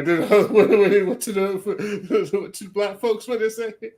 We ain't found shit. I don't know. Maybe it's because I was a little kid. The cuttest thing ever, yo. Me too, bro. I laughed so hard because he said comb the desert. And there were these two combs out there. No, but they had a pick. It was two black guys with the pick combing the desert. This little ass small pick trying to comb the desert. Yo, that shit killed me. It's like, we ain't found shit. It's like, I don't know why. Oh God, that was so hilarious to me. I had never laughed so hard, yo. Yeah, like everything about Spaceballs is classic, yo. Yeah, facts. Too many fun things. Yeah, I mean, people are talking about here, Piece of the Hut. Yeah, Piece of the But did y'all see like somebody ran up on Rick Moranis and punched him in the face in New York, yo? He just walking down the street. You know, there was a rash of people just getting punched in the face, yo. He was one of them, yo. No. That's crazy, yo. Who would do that to Rick Moranis? I mean, I'm gonna say that's fucked up. That is fucked up. He's such a nice guy. Honey, I Shrunk the Kids, Ghostbusters. Right. It's all what the fuck? How you got people Rick Moranis? I mean, you know, New York, you know, there was a rash of people just getting. I'm saying you got beef with Rick Moranis, so you got problems. So Rick Moranis, like he is the nicest guy possible. You know what I mean? Like, damn. Yeah. I mean, was he at Little Giants too? Yeah, yes. The coach. I think so. Yeah. You know, first Al Bundy, yo. Yeah. It seemed like a lot of people have watched Spaceballs. So yeah, Jules Dot Matrix. That's right. Joan Rivers played Dot Matrix. She did. I forgot about that. Lone Star. Yeah, man. Yeah. And you know, honestly, when I watched Spaceballs the first time, I did not know that was Mel Brooks, the guy with the mustache. I didn't know that was Mel Brooks the first time when I watched it. I mean, he did the movie, right? Yeah, he did the movie. I mean, he did like Young Frankenstein. He did Robin Hood Men in Tights, Blazing Saddles. Yeah, Blazing Saddles. Classic Blazing Saddles. John Candy was in there. Played this. Maul. Yeah, no, it's John Candy, man. Spaceballs, classic movie, man. Damn. Was there any other movies about music? Dirty Dancing. Connie Kung Fu mentioned Dirty Dancing. I don't know if you guys saw it. I know it's like a chick flick or whatever, but that was my joint. I saw it. I did. Oh, I did. Nobody puts great. Baby in the corner. Yeah, exactly. But I'll be honest, Cola, I didn't see Dirty Dancing until about like 6 years ago. Like I had seen clips of Dirty Dancing because clearly the ending when he lifts her, I've seen that, but I had never really watched it from beginning to end until about 6 years ago. And it's really a good movie. It really is. It is. And like Netflix has a behind the scenes thing on that. Did you see that? Mm-hmm. I saw that. So just the fact that this almost didn't get made because almost every single thing went wrong, even down to that music. Like I've had the time of my life. Like they didn't have that. You know, so they were dancing to nothing, couldn't figure out what they were going to use, and then somehow came up with that the very last day. That's crazy. It's crazy. Yeah. And also the fact that Johnny and Baby really didn't get along. It's crazy, isn't it? And they had so much chemistry. It's very hard to believe that they didn't really get along because their chemistry is like palpable in this movie. But it was great. And then that one scene they talked about where when he's trying to roll down her arm and they're trying to rehearse it over and over and over again, and she laughs and he looks all pissed off and gets upset. They said that actually really did happen, but the director liked it so much he just kept it in the movie. Like Patrick Swayze was really pissed off that she couldn't. But you know what? I just saw like John Leguizamo. He was talking about Patrick Swayze, how him and Patrick Swayze got in a fight on the set of Tu Wong Fu. Yeah. What? Yeah. Because I was like, how does he know Patrick Swayze? Then I remember that he said Tu Wong Fu. I remember him, Wesley Snipes in there. And you know, they were just like throwing like racial epithets at each other, and they got in a physical altercation, yo. Get out of here. Yeah. So maybe Patrick Swayze an asshole. I don't know. Maybe. Well, they said he was a perfectionist. I don't know if he was like a true asshole, but they said that he was a perfectionist, and that's right. They did say nobody meets the standard. Yeah. He was normally assholes. He can be an asshole, yo. He made Roadhouse, yo. Fuck y'all. Do I get to see Patrick Swayze dance and do a roundhouse kick? Like, I'm all good, yo. No.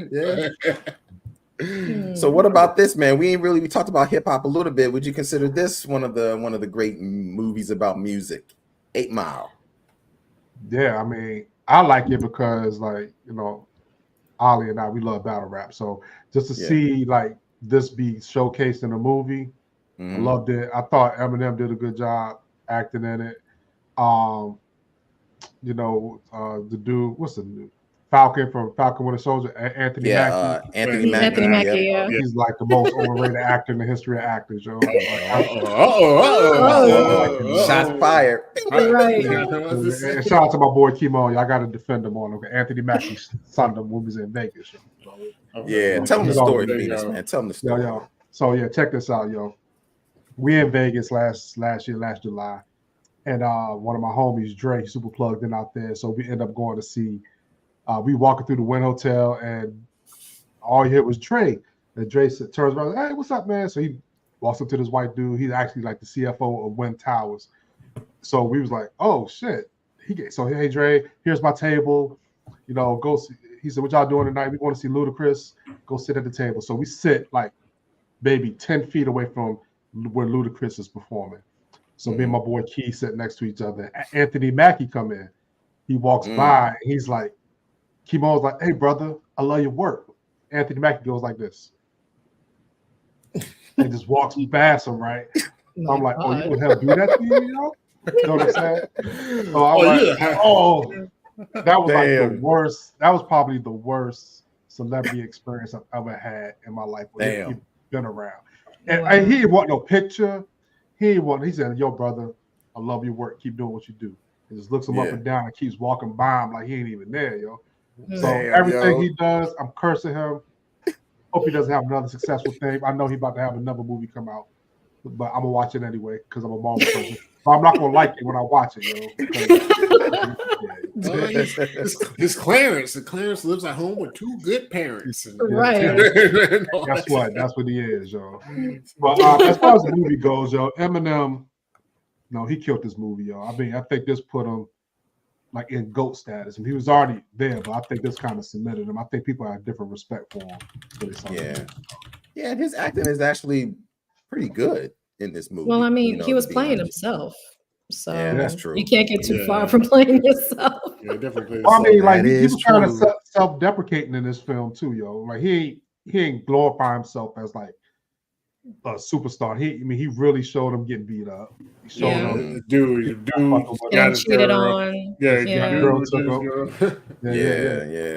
Yeah. So, that's true. And then one of his friends was messing around with his mom. I mean, like all kinds of crazy stuff. So Cheddar Bob there. Yeah, Cheddar Bob always tripped me out, yo. Cheddar Bob shot himself.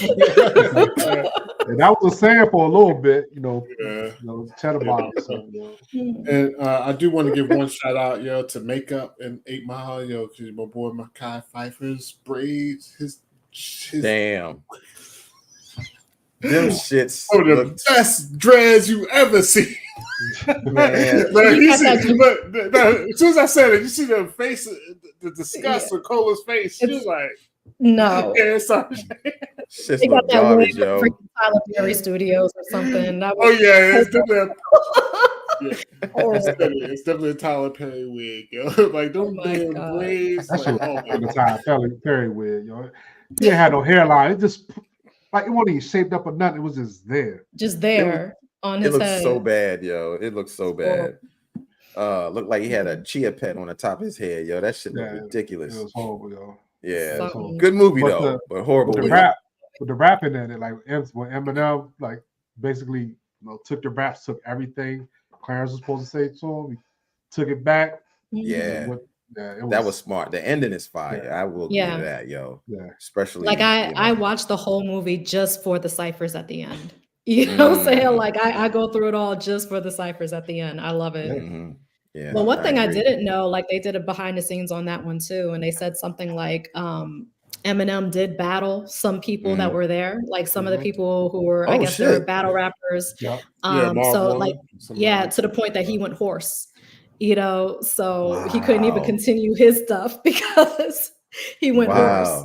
Yeah. Damn. Because they show up behind the scenes and start rapping. That's what MCs did. Shout out to Marv One. Marv One, that's my guy, yo. Yeah, Detroit legend. And it's a lot of discussions on the interwebs, yo. They think, Eminem definitely might. Why is definitely? It was a toss up. You might have lost to my man with the tight wife beater. He lost. He might have lost that battle, man. He might have lost that battle. But a lot of these battles, they were like as close. They were actually freestyling some of these battles. You know what I mean? That made the film. So, but 8 Mile's classic movie. Yeah, I agree. Got to give it up for 8 Mile. Another classic that I saw. I don't know if you guys saw this movie, but I really did fucking enjoy it. I thought it was a great movie. Elvis, man. I saw this movie. He won an Oscar for it, rightfully so. This movie with Austin Butler is freaking fantastic. I became such a fan of Elvis after watching this movie. I already knew some stuff, but seeing this biography or this biopic of Elvis and how it is portrayed, man, this dude fucking killed it. And I'll be honest, I didn't know that Elvis never did a tour outside of the United States. Never knew that. He was the hugest dude on the planet, and he never left the United States because his manager was I guess you could say, an escaped convict from a foreign country, and he never wanted to leave because he was afraid he was always going to get caught when he did visa checks. Yeah, it was crazy, yo. But Austin Butler did a fantastic job. I don't know if you guys have seen this movie, but if you haven't, you got to check it out, man. This movie is freaking fantastic. Okay, Phoenix, you've seen it. I've seen it. I mean, it's good. I mean, I watched it when it came to HBO. You know what I'm saying? It was good. I mean, it gives you a different perspective of Elvis. I thought Elvis was one way. You know what I mean? Yeah. And we had a song on the channel with Elvis. The slow song, I can't remember the name of it, but it was dedicated. I can't remember the name of it either. But that's in the movie, which is good. Yeah, it gave me a different perspective of him. You know what I'm saying? Because like growing up, you thought Elvis was like this racist, bad dude. That's what I was taught. When I say taught, not by my parents or anything, but like when you hear society, fucking public enemy, like Elvis was a hero the most, but never meant shit to me.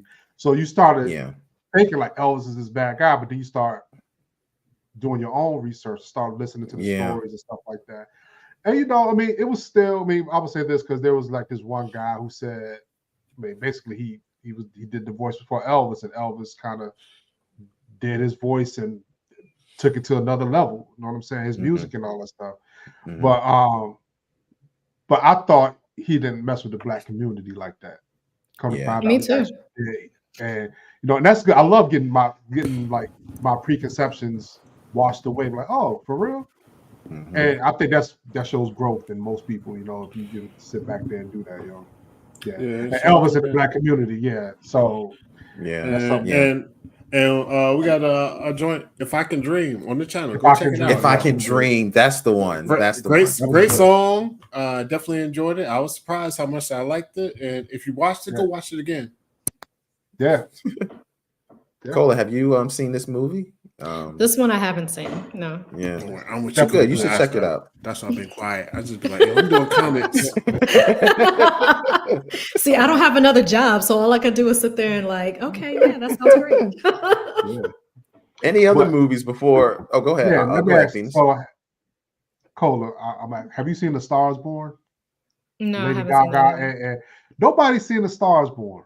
I know, but I'm going to put it up here for you, Fina, just because you said nobody's seen it. Let's talk about it. Yo, this movie is one of the best movies of recency. I mean, this is a remake. I think Bette Midler was in it, or Barbara Streisand, not Bette Midler. This was like, in this movie, like Lady Gaga, this is the first time I've ever seen her act. Yeah. Dog, this movie is great. And Bradley Cooper did his thing in it too, yo. Lady Gaga, she's working like in a bar or something. Like, he was a country star, put her on. She surpassed him in popularity, and he kind of resented her behind it, Know what I'm saying? But she loved him, and I ain't gonna give away the end of the movie, but I want y'all to watch it, But it's so good. I gotta watch it. Like Lady Gaga did her thing in this show. It was so good, The first time I saw, go ahead, Cola. I'm sorry. No, I was just saying she's a pretty good actress. That's it.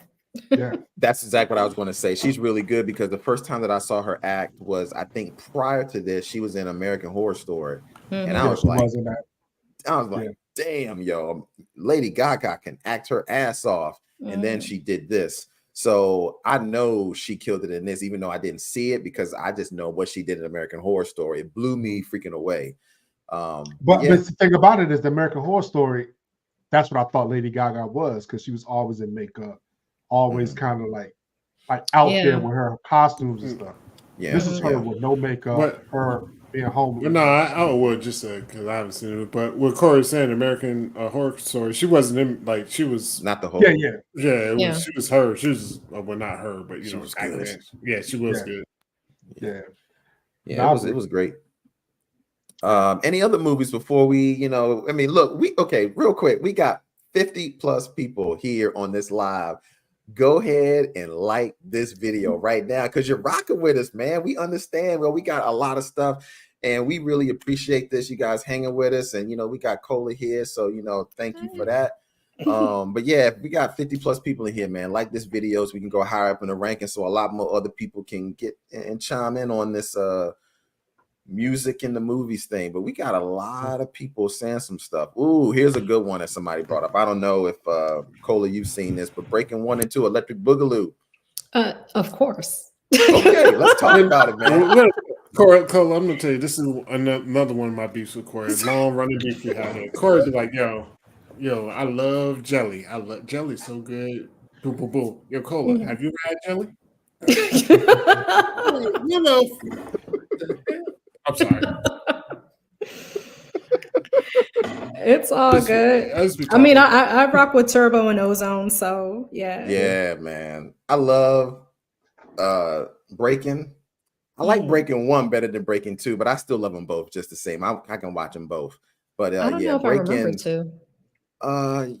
2. Breaking 2 is they're raising money for a community center. Community center, that was trash. Yeah, no, that was dumpster fucking juice. I watched dumpster fire.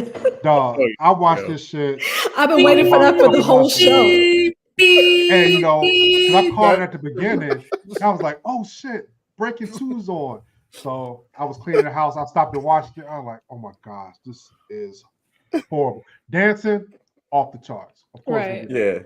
Plot, storyline, acted. Like I felt, like, man, this shit is super whack. Yeah. This Was that the one where bad. Turbo was chasing the chick who couldn't speak English? Yes, and he breaks his leg. Okay. And yeah, he dances out the casket. Dog, that is the stupidest part of the whole movie.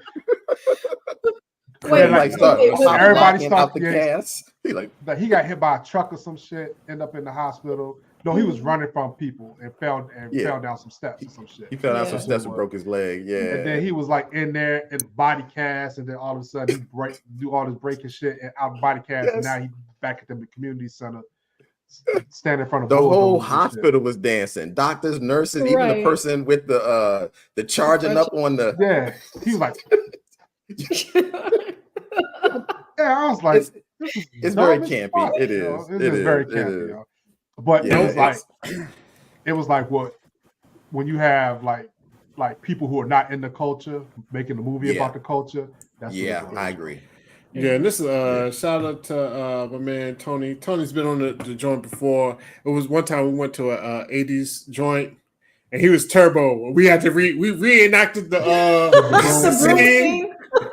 So I worked the broom for him. He was like, we reenacted the scene outside we was doing. Yo, people was amazed in there. You see my man in the background. Yeah, we can see that. Look at him in the background, yo. You see that smile on his face? I bring shock and awe. I bring the joy to the people, yo. That's all. Oh shit, that's me in the background too. I didn't even realize that.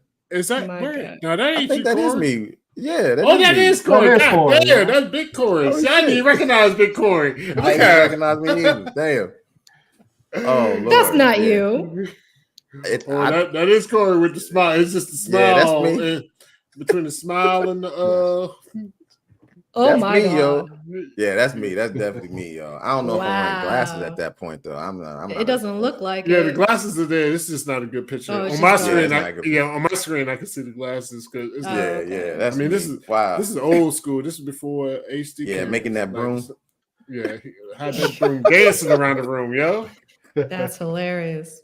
Yeah. Oh man. Somebody wants to know what was in your cup. Yeah, somebody. What you drinking in there? Ollie, what you drinking in that yellow cup in that picture? I don't even know, bro. My bad. I got the picture. Probably so much in have. As always. Bob wants to know what's in your green cup. All right, I get cussed out every week by my better half. She said, "You can't be on live with the cups drinking. What is wrong with you?" Yeah, John, that was before the beard, man. That was before the beard. Yeah, that was definitely before the beard. Yeah. Definitely before the beard. Yeah, that was when I was barely doing a chin strap at that time. You know, I was. Yeah, you was pretty much baby face because I can't remember you having facial hair in college. Yo. Yeah, I didn't have a lot of face. I had like a mustache and a little tiny.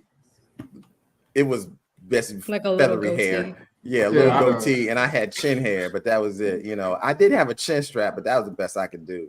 Oh, you know what? He called it feathery. Corey used to stay in the bathroom. Corey shaved himself up 3 times a day, yo. Yeah, I did. Corey. That's why I don't get into it because you know I'm the only person. Every time everybody used to be like. And I used to be trying to shake my beard up. Yeah, man, that shit. I'm shout out to me myself with a surviving hairline. Because y'all boys and shit, they kept pushing it back. Yeah, you got to let it. Yo, man, ain't nothing wrong with follically challenged, Joe. Well, I wasn't shaping up the hair. I was trying to shape up the little hair I had on my face at the time. Corey used to stay in the bathroom. Like I did. Yeah, he did. Shaping up, yo. What the fuck is he? Nah, it's all good. It's funny because I got this picture in my head. Corey had on a cut off white t-shirt and some clippers and some clippers in his hands, yo, shaping his face. Yep. Shout out to Otis, yo. That's when I was wearing cutoffs. That was the thing, man, in college, man, wearing a cutoff tee. Yeah, that's what we were. Now, when you say cut off, what do you mean? We cut off the sleeves. Oh, okay. Yeah. Oh, okay, yeah. Because I remember back in the day, dudes used to have the cut off shirts also. So like, I don't know how far we're going here. Yeah, we didn't do the crop shirts. No, baggy as hell. Wow. We would cut off the sleeves on the t-shirt, so it was no, that was the thing. I don't know what it was, but we cut off the sleeves and then turn them into headbands. You turn headbands, put the shit around your head. Yeah, put the sleeve in your head, turn the headbands. Right at the party. That was the thing, man. Crazy time. That was that college broke style, you know. Yeah, had to make it work. We was our own stylists. Yes, you make it work. Yeah, what you got? I got something. I'll make it. We can make it happen. You know, I'll be like, I got this t-shirt here. I can turn it to 2 pieces of clothing. We will figure it out. Yeah, that was good. But this has been great, man. Any other movies in the that y'all can think of before we end this? Oh no, I got. Well, Outta got some. I got one, and I turned it on. Well, you can go ahead and go. You can go ahead and go because I was gonna rapid fire through this. Yeah, you can do the rapid fire, but New Edition story, yo. There we go. Oh God, why didn't I not think of that? The New Edition story. There you go. Go ahead. It's probably some of the best cinematic viewing ever, especially because we love New Edition. New Edition is our goats when it comes to groups and all that stuff. Even individuals, I mean, we just love everything New Edition. Yeah. To see their story, how they came together from the talent shows to them getting on the road, being teenagers who girls are loving them being promiscuous at a teenage age with the girls, the groupies they were with, having babies, breaking up, Bobby Brown doing this thing. It's like, it was so good. And even the casting was pretty on point. Casting like the people great. they got that cast the kids in this movie look like New Edition, yo. It was. I love this. It's a 3-part miniseries. If you haven't seen it, you have to watch it. It's so good, yo. Yeah, that one I haven't seen either. Oh, Carla, you have no idea what you're missing. No I've been idea. hearing it, but I haven't been able to catch it. It's on BET, it's on YouTube, it's on everything. You gotta watch it. I will say it's hard to hear. It's hard to find because they have not put it on any digital copy. You can't find it like anywhere. Because I've tried. I tried too. But the only way you can really catch it is if you catch it on BET or some program and you DVR it and just watch it over and over on your DVR. It's on BET Plus, yo. I ain't got BET Plus.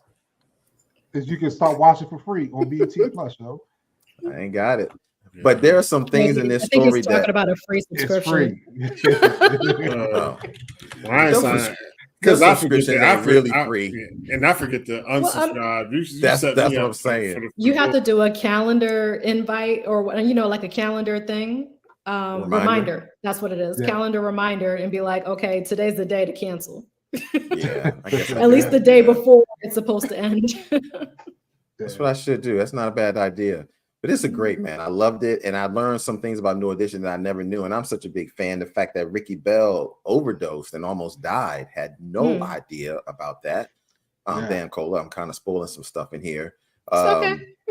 and then also how Belle Biv DeVoe came to be. That it wasn't because that was something they wanted to do. It came because they just didn't. They were just the only ones left. And they were like, well, what are we going to do? So it was really interesting, which I'm kind of glad because we got the smash hit song Poison that would have never happened if Belle Biv DeVoe wasn't there. Yeah. Yeah. So it was really interesting on how everything came to be. And so that was a great pull. I totally forgot about that, Phoenix. Totally forgot about that. Yeah. All right, Ollie, man. You want to do a rapid fire? You got a second to do that? Ollie on mute. There we go. There you go. You know, I'm good for that. We're just gonna run through. I'm just gonna share my screen here real quick with some that miss. Boom. Oh damn! And that's why I don't be doing. Trying to pull up some shit you ain't supposed to pull up, yo. I know, yeah. So first we have Blues Brothers. Blues Brothers. Yeah. Blues Brothers. Of course, classic film. You know, Dan Aykroyd, Jim Belushi, R.I.P. You know what I mean? Yeah. Quick thoughts. Boom. 10 seconds. Good movie. Great movie. Yeah. And that scene with Anita, not Anita, Aretha Franklin. Aretha Franklin. Man, can you get somebody's name right today? Man, I need some ginseng and it's late honey coffee. R-E-S-P, baby. I just fucked that up. I can just spell respect right now. Clearly. Yeah. Can you respect the English language? The King's language. No, I can't. I don't even know what's next. Oh, there we go. Footloose. Footloose. Put on your Sunday shoes. Man. Oh, okay. Yes.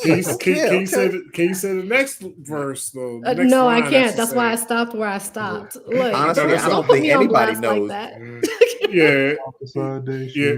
Yeah, for real. I think I know the melody. I don't know the words. Though. Nobody knows what he says after that. But look, I'm gonna put Ollie on the spot, yo, because Ollie said, "Go ahead." Ollie said Kenny Loggins was a jingle writer. I'm never gonna let Ollie live that down. He's like, who's this dude? He just write like what? Into the Danger Zone and Footloose? Nah, bro. Kenny Loggins is a GOAT. And so we all see who the hater is in the group.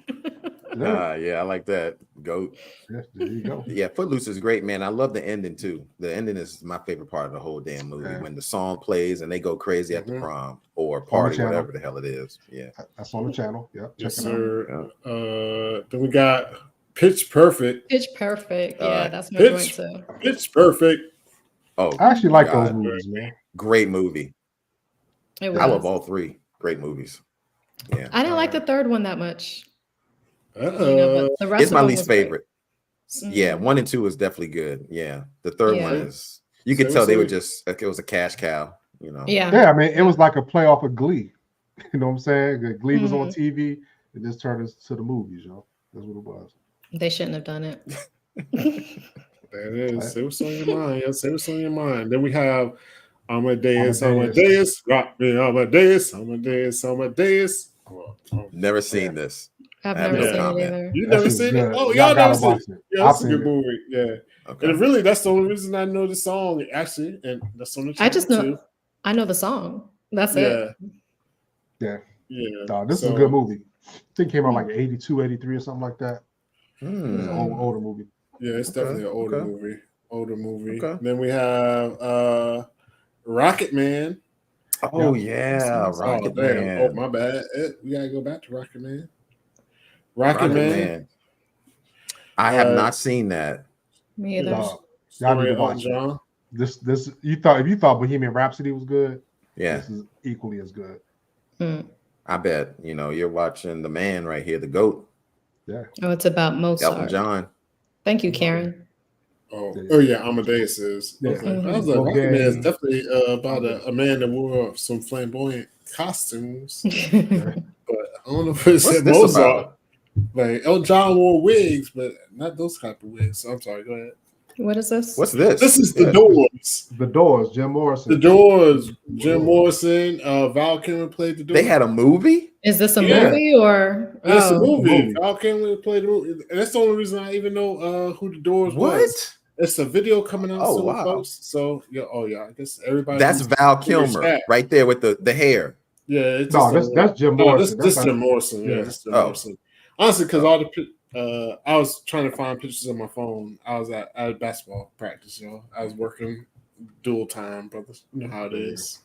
Not horrible, Fuck these kids, This kid's taking all my money, Like literally all my money. I gotta pay for braces, fucking basketball camps, motherfucking like. Then he goes to school. I'm sorry, side quest right now. I see. I was like, is this still about the movie? We're down where like the storm was coming through. It's been raining all week, y'all. I buy this guy's shoes with a boom boom. Of course, it's the first day of school. He wouldn't wear shoes, his good brand new shoes. I'm like, no, you're not wearing it. And they're doing construction at the school. The school is all like outside is mud. I'm like, no, you're not wearing these shoes to school. Like, I'm saying you want to be fresh, fly. No, bro. Like, you about to fuck. Oh, sorry. All right. It's okay. Have the squirrel moment. It's fine. Yeah. The movie's called Parenthood. That's what it is. Tell them again, Phenom. The movie's called Parenthood. Yo. Like, I got you. PTSD from these stories. So all my kids is grown. So like, I think like me and Drake got the oldest kids, and y'all, damn. Well, Drake got a baby, like same age as his baby. He's the same age as Noah. Well, right? he got a young gun. He got a young gun. 40-years having babies, yo. Get shakes with that. But nah, like yo, kids will drive you crazy, yo.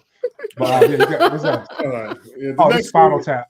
This is Spinal Tap, and actually, some people shouted this out in the joint too.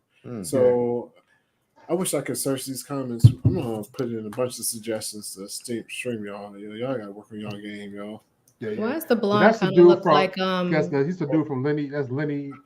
Yeah, because it's kind of it's not about a real group. It's a mockumentary. Yeah, but I was gonna say he looks like that comedian. What's that comedian's name? Gary Owen with the wig. Oh, he does look like Gary Owen. But that's the dude from Laverne and Shirley. And if you watch Better Call Saul, he was Saul's brother in Better Call Saul. Oh, yeah, he is. Oh my God, I didn't even realize you are right. Yeah. Time have passed. I had no idea. I never watched. Well, I've never seen this.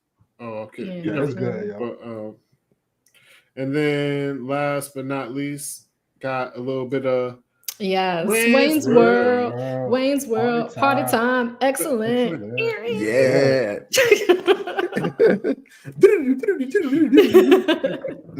We're not worthy. Yeah, yes. A classic movie, you know what I mean? So and shout out to Vince. Vince was the one that he was like, this is Spinal Tap. A couple other people said some joints. Actually, I do have a High Fidelity was another one a lot of people mentioned. High Fidelity's good. That's John Cusack. Yeah, John Cusack. Yeah.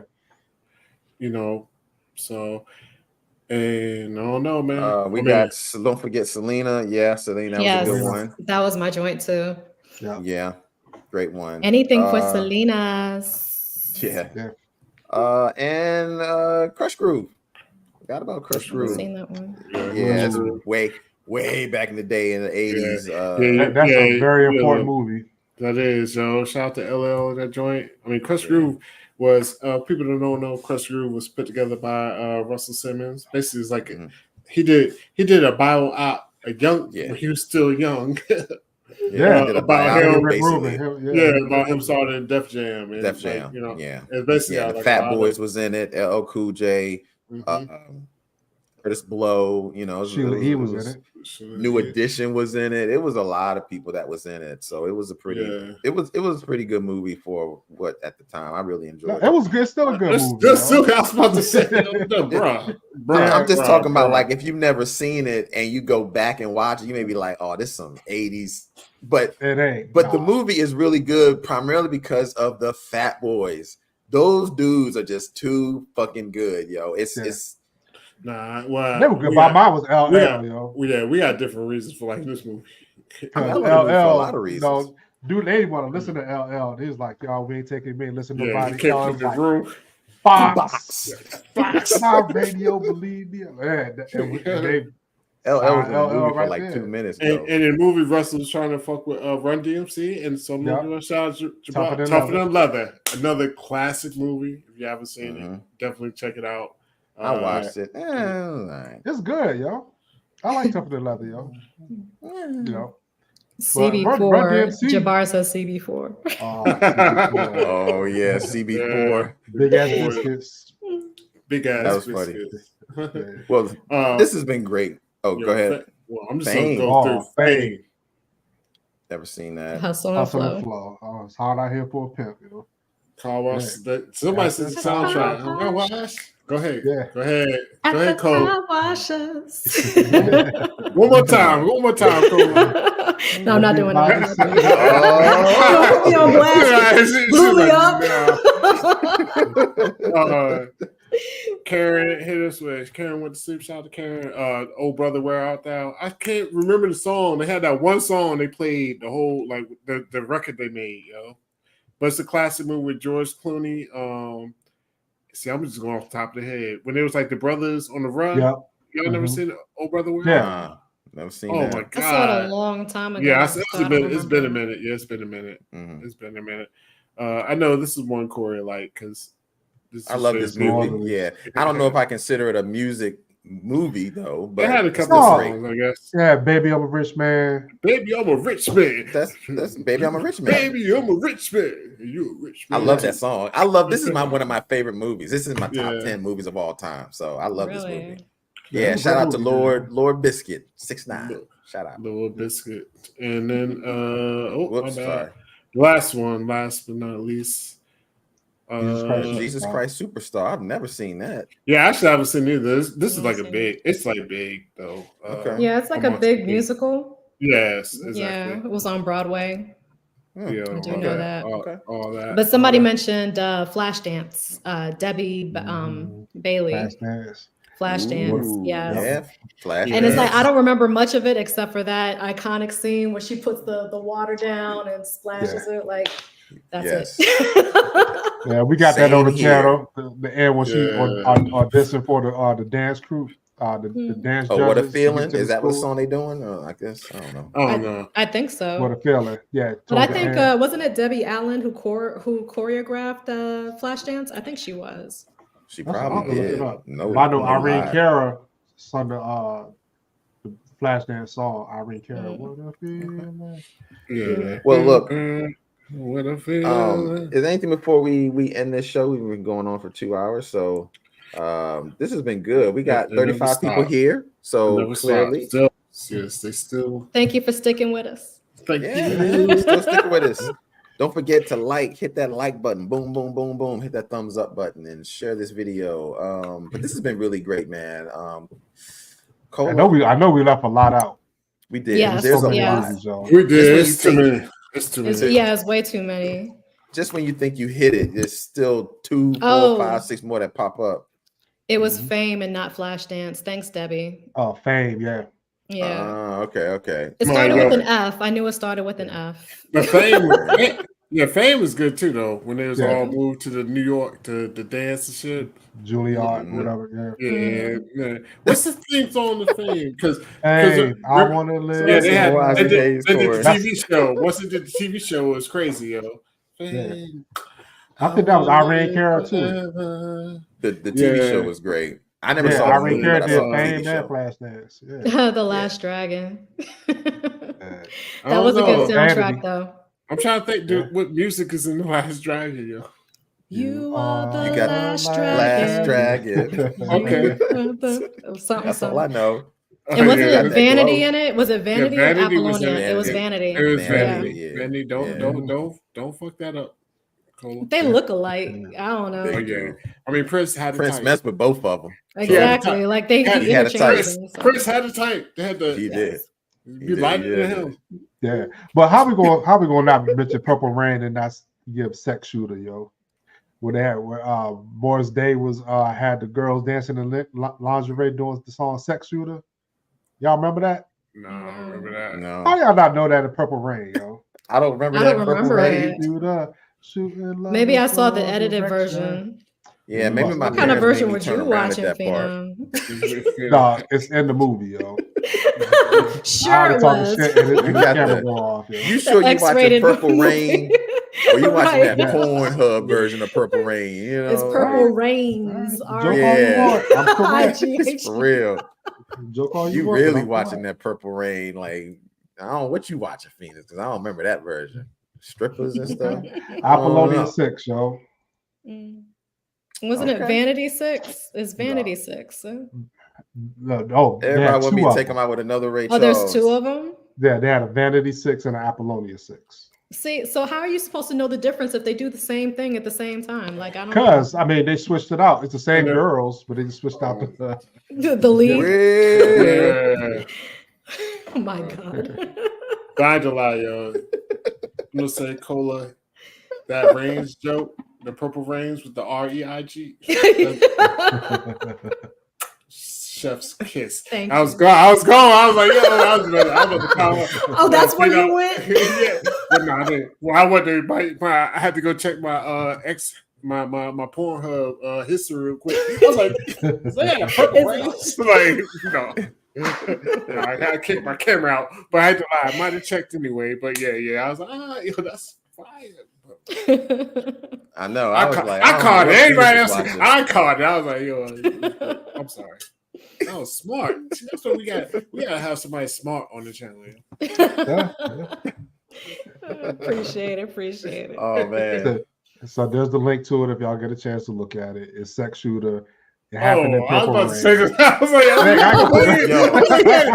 he got the link to Purple Rains. I was like, no. I'm not clicking on that.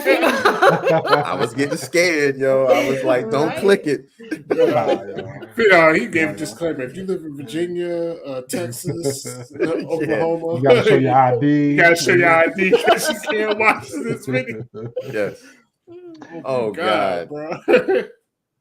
I'm still trying to figure out what version you looking at. When you looked at dog, I'm looking at it right now. They're at the club Taste. They on stage singing Sex Shooter, yo. In a cage. There's like a cage in the back, yo. Somebody posted they remember it, yo. They said because it's in the fucking movie. It's like one of the big Princess. I think I watched the TV version of it, so I don't think they had that on there. Yeah, I never saw that. I wasn't young enough. No, they dancing in lingerie. His old ass in the theater. He bought his ticket. The only thing that I remember in Purple Rain that was close to any type of was when the lady had to jump in Lake Minnetonka when he was telling her. That's the only time that I saw anything that had to do with anything sexual. I don't remember there being no strippers in Purple Rains. Chicago Cub says it's real. Chicago says real, yo. I'm just don't believe it's real, yo. Right. Yeah, he says it's real, yo. Forget somebody you ain't known for 30 years, yo. No.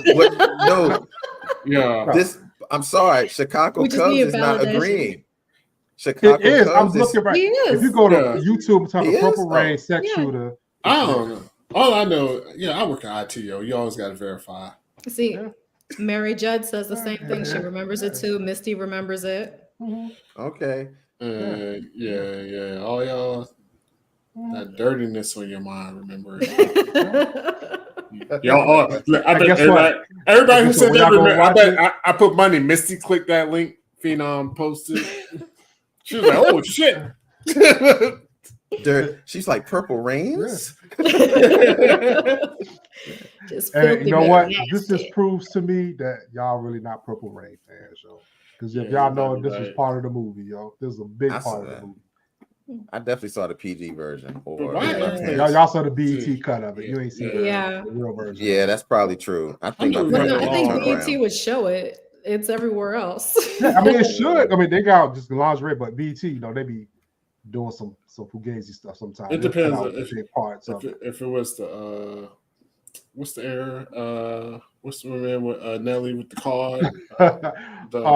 What's that shit called? I know the song is Tip Drill, but no. Yeah, what's the snow called? They had the BT Uncut era. It was like a 4-year era BT Uncut.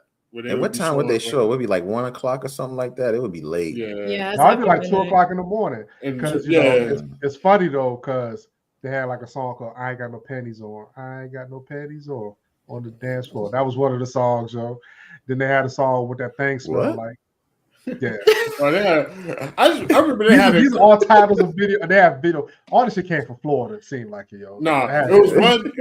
It's because funny you said that because it was one group. They was from Alaska. I remember, and they had they had a couple of songs. Like the only time I ever saw, I don't remember their name. I never seen their video outside of Uncut, but they had like 2 videos. They were from Alaska, yo, and they got it on Uncut because it was in the strip club.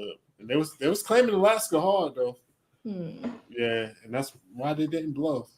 Yeah, Wax a Million is a dude. His name was I Ain't Got No Panties on the Dance Floor. Oh yeah. It's BT Cut, and then after BT Cut goes off, then Bobby Jones Gospel come on right after. Yo, if that's not art imitating life, I don't know what it is. Straight from the club real. To church in the morning. Right. Go to club on Saturday night, go to church in the morning. Yo, church folk just regular folk because they was at the club. They was at the strip club the night before. They damn right. Yeah. Damn. Yeah. BET Uncut, you had to be there. And that's and I'm not gonna lie, because that's the first time you saw the Chingy right there video. If you remember the Chingy, but you just saw Chingy throwing money, but on the BET Uncut one, the camera pans out and it's nothing but scandalous women, yo.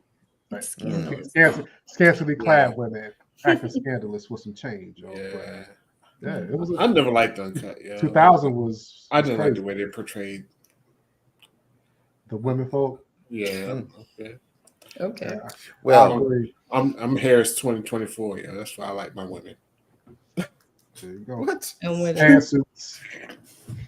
Okay. I like a pantsuits and shoulder pads. Lord. All right. We were going to end this here. Thank you guys so much. If you just watched us talk about everything from everything, so I really appreciate that, man. Look, we got 33 people hanging on. Thank you, everybody. I mean, there's too many people that came through, so we really do appreciate that. And first off, before we even leave, got to give a shout out once again to Cola. Thank you so much for joining us. You really, really, it's been a while, and we glad to have you back, man, as always. Yeah, don't be a stranger, man. Man, I appreciate it. Thank you guys for letting me out. Come and hang out with you guys. And I got we on the way out, but what does the BAE stand for? The resident BAE. Big Auntie Energy. How did you forgot already? Oh, yes, I was. Yeah, you're right. Oh God, I'm slow. That's right. Yeah. I forgot we used to, yeah, the resident Bay. Yeah, the resident Bay. Yes, yeah, that's right. That's what's up. Yeah, I'm definitely glad you came through, man. You definitely, and the people are happy. Karen's nice to meet you. Cool. Thank you guys. It was nice hanging out with you guys. Yeah, you got a lot of hearts out there tonight, yo.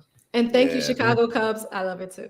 Yeah. Earlier, there's like, she the GOAT. There's like, she the GOAT. Yeah. I was like, she might be. Well, look, only man, only in my mind. That's good, everybody. We are going to close this out. Thank you guys so much. Corey. Yes. 50K and climbing, yo. Thanks to everybody who subscribed, yo. Oh, yeah, we man. forgot we were meant to do that early on. Yeah. Thank you. Yeah, we couldn't do it without you guys. Like, seriously, you guys dealing with they all give us the time. energy, yo. It's funny though, because we talk about this all the time, yo. Like, we love the suggestions, we love the comments, we love the hate, the opinions, everything, yo. It's just so funny to see people interact, yo. Yeah, absolutely. It is.